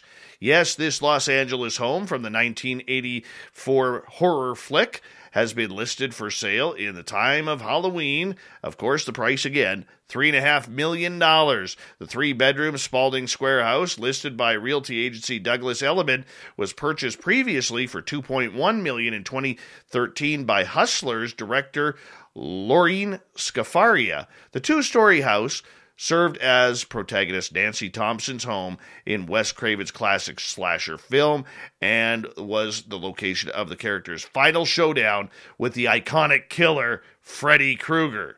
It was so much fun bringing this house to market during a historic real estate inventory shortage, said listing agent Liarka Bosnak. Buyers are worn out. They've been looking for a great house, one with enough bedrooms and ensuite bathrooms and space to work from home. And here it is, and it's beautiful, and it's ready to buy. Let alone there is tulpa movement all over the place. Yes, and finally, a Florida charter boat captain said he was just off the coast of Florida when he made a rare discovery, found a 6.5-inch megalodon tooth. Yep. Scary stuff. He says, this I'll keep forever for sure. I can't take my mind off it. They say megalodons went extinct between 23 million to 3.6 billion years ago. But for those of us in the know, we know that it's still out there somewhere watching me. Thank you to Shirky Poo for the news, John Hudson for the UFO report, and Jonathan Davies for his incredible stories. We got Mr. Ron Bumblefoot Thal rocking in the background with Little Brother is Watching. Bumblefoot is the official music of Spaced Out Radio, rocking us in and out of every single show. Get your horns up for the guitar god himself. Special thanks to everybody listening in at home, at work, in your cars, wherever you may be. Thank you to everyone in our chat rooms tonight, YouTube, Twitch, LGAB, Revolution Radio, Spreaker, Facebook, and on Twitter at hashtag Spaced Out Radio. I know you're out there somewhere. Remember, this show is copyright by Spaced Out Radio and SOR Media Ventures Limited. Thank you so much for choosing to share your evening with us, because together, my friends, we're watching. we own the night. Mr. Bumblefoot, we need a favor. We need you to take us home.